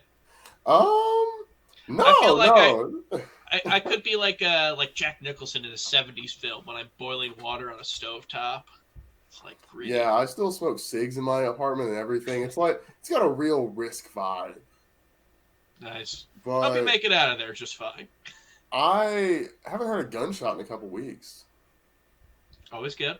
Always good. But yeah, no, don't microwave my water. That's like freak behavior. Do you you don't microwave anything? How do you cook stuff?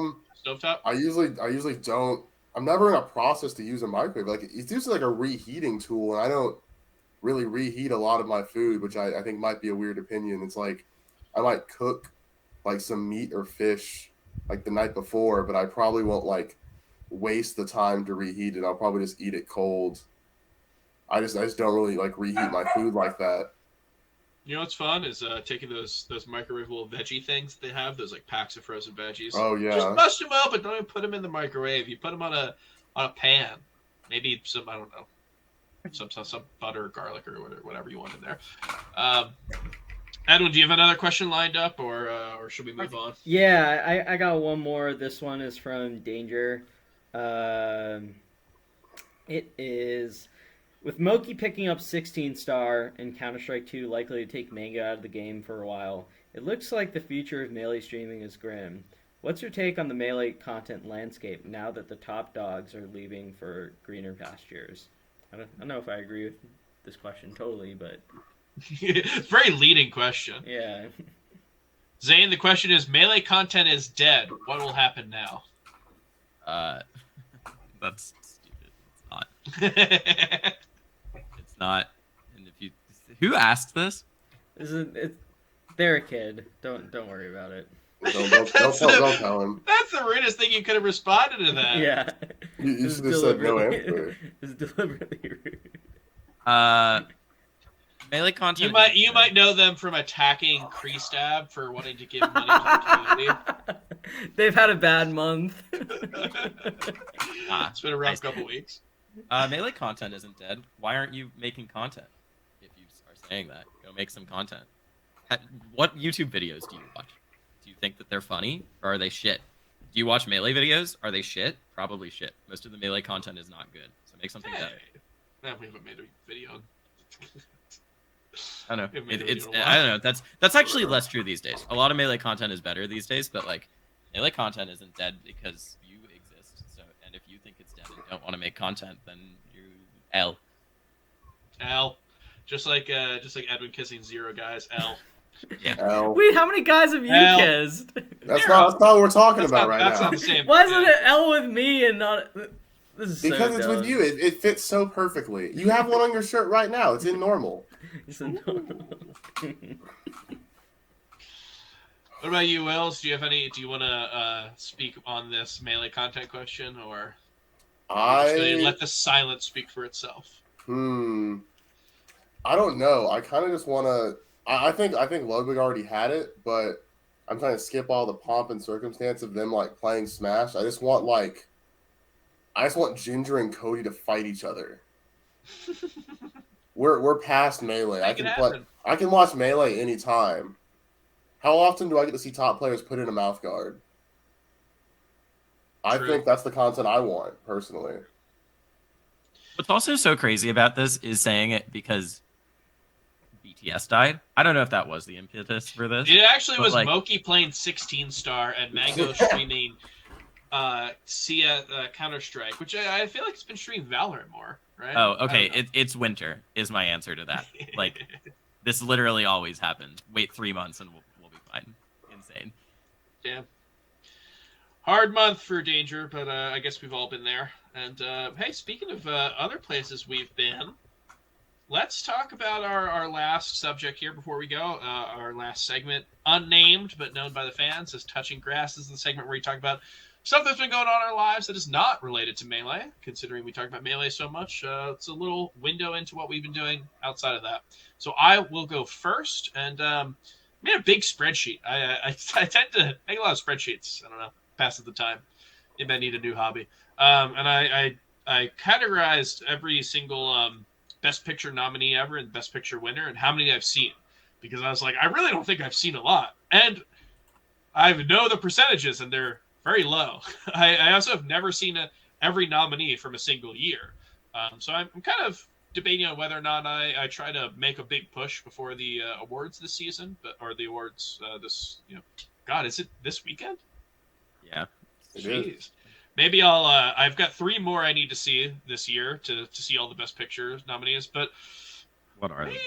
Honestly, I don't think that's the thing that I've been doing or thinking about the most this past week, because Friday I went to see a concert, which is pretty normal for me. I'm going to see a concert next week as well.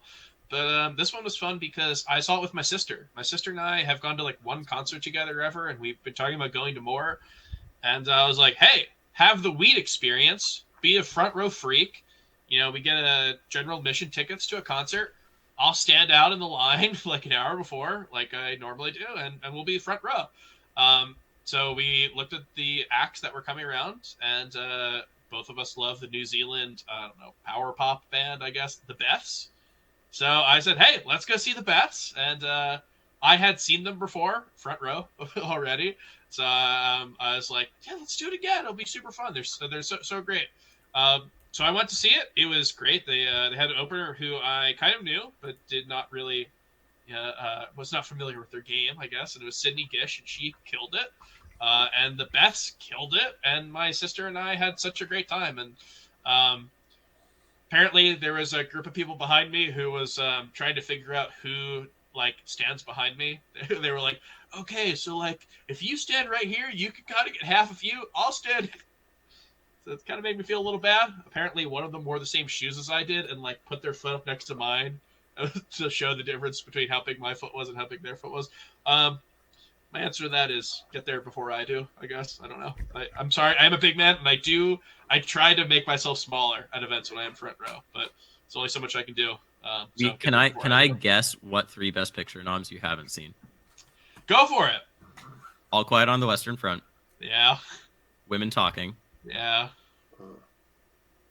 And then the third one, you said you just saw Banshees, or you're about to see it? I just saw Banshees. Okay, so then the third one is Elvis. Triangle of Sadness. Oh, it is. It's just all of the kind of serious sad ones. Huh? It's the serious sad ones. Yeah, it's not. Hey, I love serious sad movies, but I ended up just. I thought like Triangle of Sadness would be of a type with the other ones, but I was like, but nah. I think we'd seen it. Okay. It seems like a movie I would have seen. I've never didn't end up working out. So I intend to see them all eventually. I might as well get 1 year where I've seen everything. But until then, no, I'm just rocking with the other ones. Elvis, I'll get some thoughts on Elvis. Maybe we'll talk about it afterwards. But yeah, what have you been up to, Edwin? It looks like you're falling asleep on camera, so we'll go over to you. I saw a comedy show last weekend, or I guess a couple weekends ago. I saw Stavros Halkias, for one of my favorite comedians. It was really great seeing him. I actually had like really nice seats with my friends. We were sitting at tables in the front, and so heading into the show, I was almost certain he was going to call on me. I don't know what it was. I just had a feeling. I'm going to sit there. He's going to call on me. He's going to ask me what I do for a living. I'm going to have to talk about Smash somehow. I'm going to get roasted in front of a bunch you were of trying to think of like what you should lie about. You're like, I got to think of a lie. What could I lie about doing? The thing is, I don't mind being made fun of, but what I don't want to do is like, I don't want to try to riff with him or say something and be like, no, like stop it, just answer right. Like sometimes you see people greatest fear, running bits. Yeah, like I'm not trying to run bits with Stavros. I have to say yes and. Yeah, I could just yes. But I'm trying to answer his question, let him do his work, let him do his job. If he continues going, just kind of grin and bear it. It'll be great, whatever. And then I go there, and this motherfucker doesn't call on me at all. Is that a thing he does? He calls on people?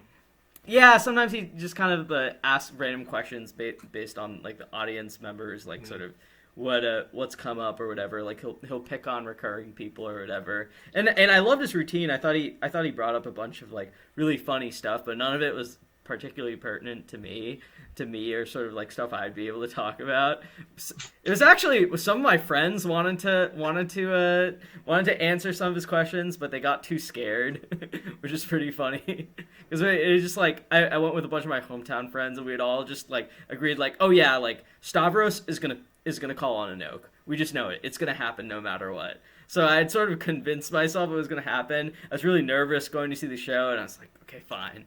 And somewhere in my head, I prepared for the possibility of being part of a Stavros Halkias show, and it just never happened. It was just a fine comedy. It was a great comedy show. I just watched it and everything.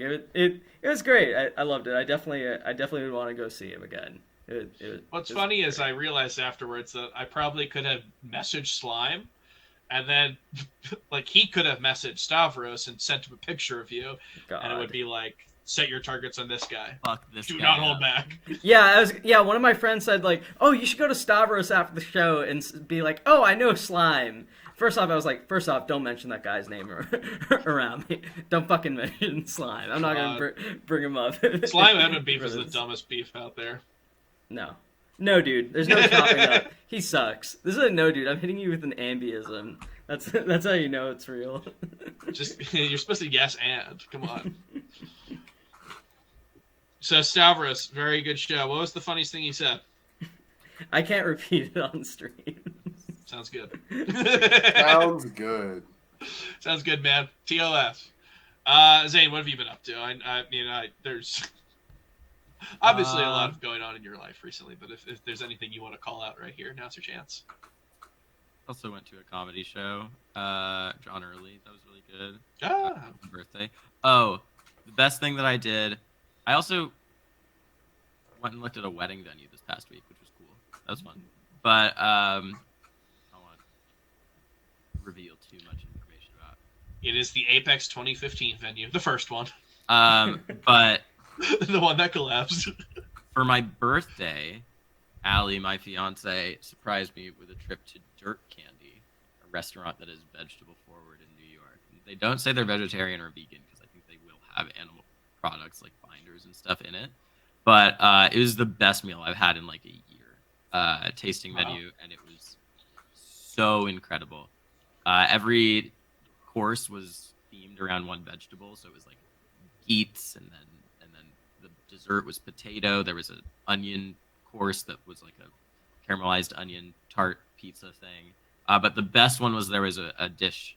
There was a course that was all squash, and it was this fried squash that was fried so that it tasted like fried chicken, but it had such a different texture because it was still soft like squash, but crispy on the outside.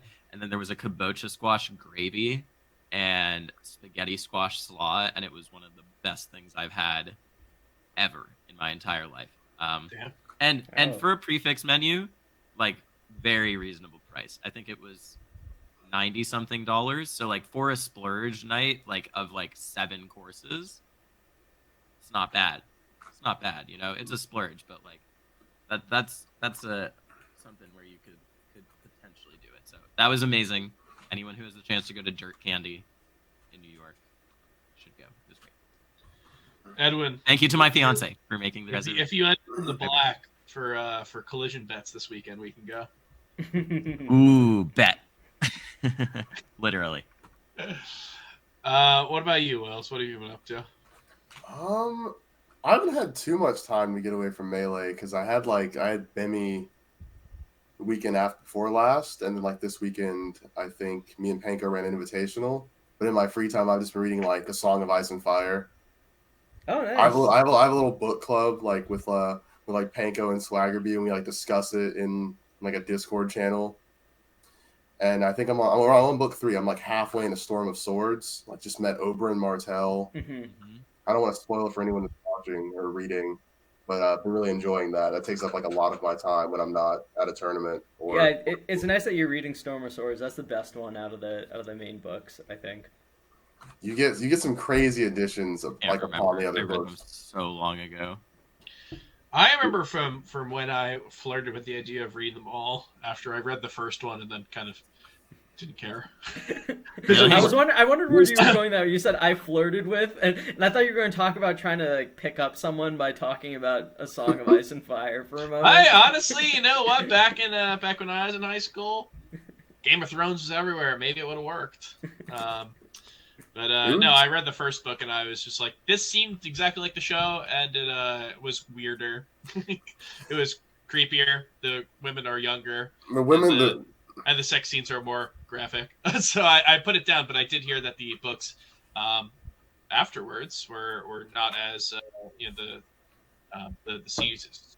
The show was not as one-to-one with the books, and the books ended up being better. And I remember at the time everyone was saying that the third one is just like by far the best. Storm of Swords is so awesome. It's definitely better than like Clash of Kings or Game of Thrones, by far, in my opinion. But we'll see. I'm excited for Feast of Crows. Or Feast for Crows, maybe I think it's called.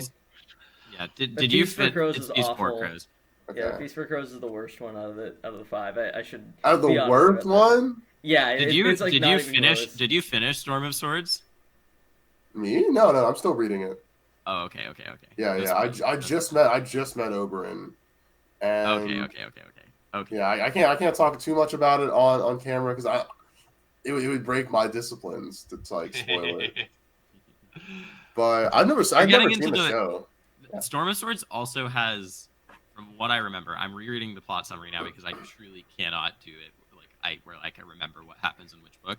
But it has the most fun, like exciting plot lines that are different from the TV show. Oberyn being a good example of that. Does it hold up, Wills? Does it hold up after all these years? I think it's excellent. It was pretty. I didn't know really what to consider. I'd like never seen the show, like not even like a minute. I think of Game of Thrones, and it was pretty prevalent and kind of weird that I avoided it. But I think the books are like worth their weight in salt, gold maybe. I mean, I'm still reading them. I mean, I would have dropped it if I thought it sucked. If you really like the books, you should check, or the mainline books, you should check out Fire and Blood, which is what, roughly speaking, portions of it are what House of the Dragon's based off of. Oh yeah. No, someone was talking to me last week about Fire and Blood.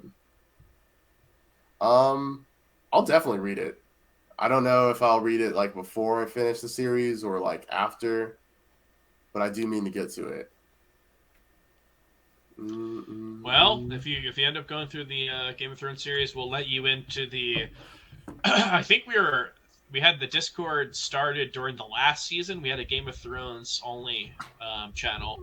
Yeah, and, you could track all of the highs and lows. the highs and lows.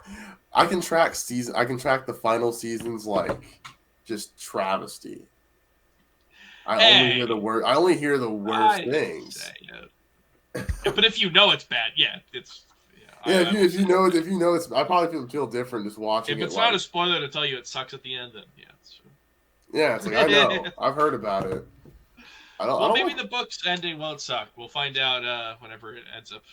But there's 2 more we need. Current read is George R. Martin drops both books at the same time. Sounds like a cope. The double. No! It's not cope. He actually Beyonce surprise releases it this Friday. You're such a hater. You didn't even. I won't take this from you. I hope he releases it just for you. You're the Patriots fan that came on right after 2007. Right after. Do not call me a Patriots fan. Yeah, that's cold. That's the worst thing you could call me. I won't. I'll just call you Weed. The show before it gets any more heated. Wills, where could people follow you if they, follow you on the follow Twitter me on What You Mean Wills. I don't tweet very often though, so don't do that. Actually, that is my Twitter though. Zane, what's your Twitter? Is there anywhere else you don't stream or anything, right? No, I don't stream. I guess catch me like playing the easiest character in doubles at Georgia tournaments. Getting second at doubles, I don't know. Nice. I'm going to bed and doing that. Catch Wills there. And Zane, how about yourself? Where can people follow you? At Epengu on Twitter. Watch me commentate weekly at my local, and I'll be commentating at Collision as well. And Zane, if there's anything that people want to do in light of BTS's shutdown, is there anywhere where people can direct their attention and or funds? Do you know? I know that there is a you can hire people who were laid off. And if you want to find all their resumes, is there a place where they're all together? They're LD. So LD, the founder of BTS, who is great, by the way, no ill will, has posted on his Twitter a collection of all of the BTS staff members, and it has their resumes and contact info, et cetera, et cetera. So just signal boosting that is really helpful because I know people have been actually getting stuff through that. So go ahead and do that. Mm-hmm. Also, I'll say on like signal boosting in general, that was helpful. But at Nightclub last week, one of the commentators, and I know this was all good intentions, doesn't have a Twitter, and so Twitter handle was at Beyond the Summit or BTS Smash, and I was like, raising awareness. We all know. Not sure if anyone's heard, but BTS. I'm breaking the news to people. It's no more. That's what it is by putting it in your handle. Well, it was lovely to have you both on, and I hope to get to see both of you at Collision. And if not, I'm Yes. sure I'll see both of you someplace soon. Yeah, I'm excited to be there. If you want to catch us, ooh, Edwin, when's the last time we did this? I don't remember any of our socials. You can follow us at Melee Stats Pod on Twitter. We tweet daily results out. Thanks to our intern who's been like destroying everybody, Melee Stats Danny. The guy's getting too good. You can follow us on Twitch, twitch.tv/Melee Stats if you want to watch these episodes live. If you want to watch them after they air, they're on our YouTube at the Melee Stats Archive. You can go over to the Melee Stats channel on YouTube and watch our long form content. MeleeStats.co is where we post articles such as When's Melee and Monday Morning Marth. And if you love everything we do and you just want to support us in any way you can, patreon.com/MeleeStats. You can go do so there. Thank you, everyone, for being on, and thank you for everyone who's watching. Appreciate that. And we will be back again shortly to talk about all the stuff that happened at Collision, whether or not we were right, whether or not we were wrong, and about I don't know how crazy Edwin got. I'm sure he's going to get into something there. What hotel shenanigans he gets up to. So I will see everyone then. Peace. See you guys. Farewell.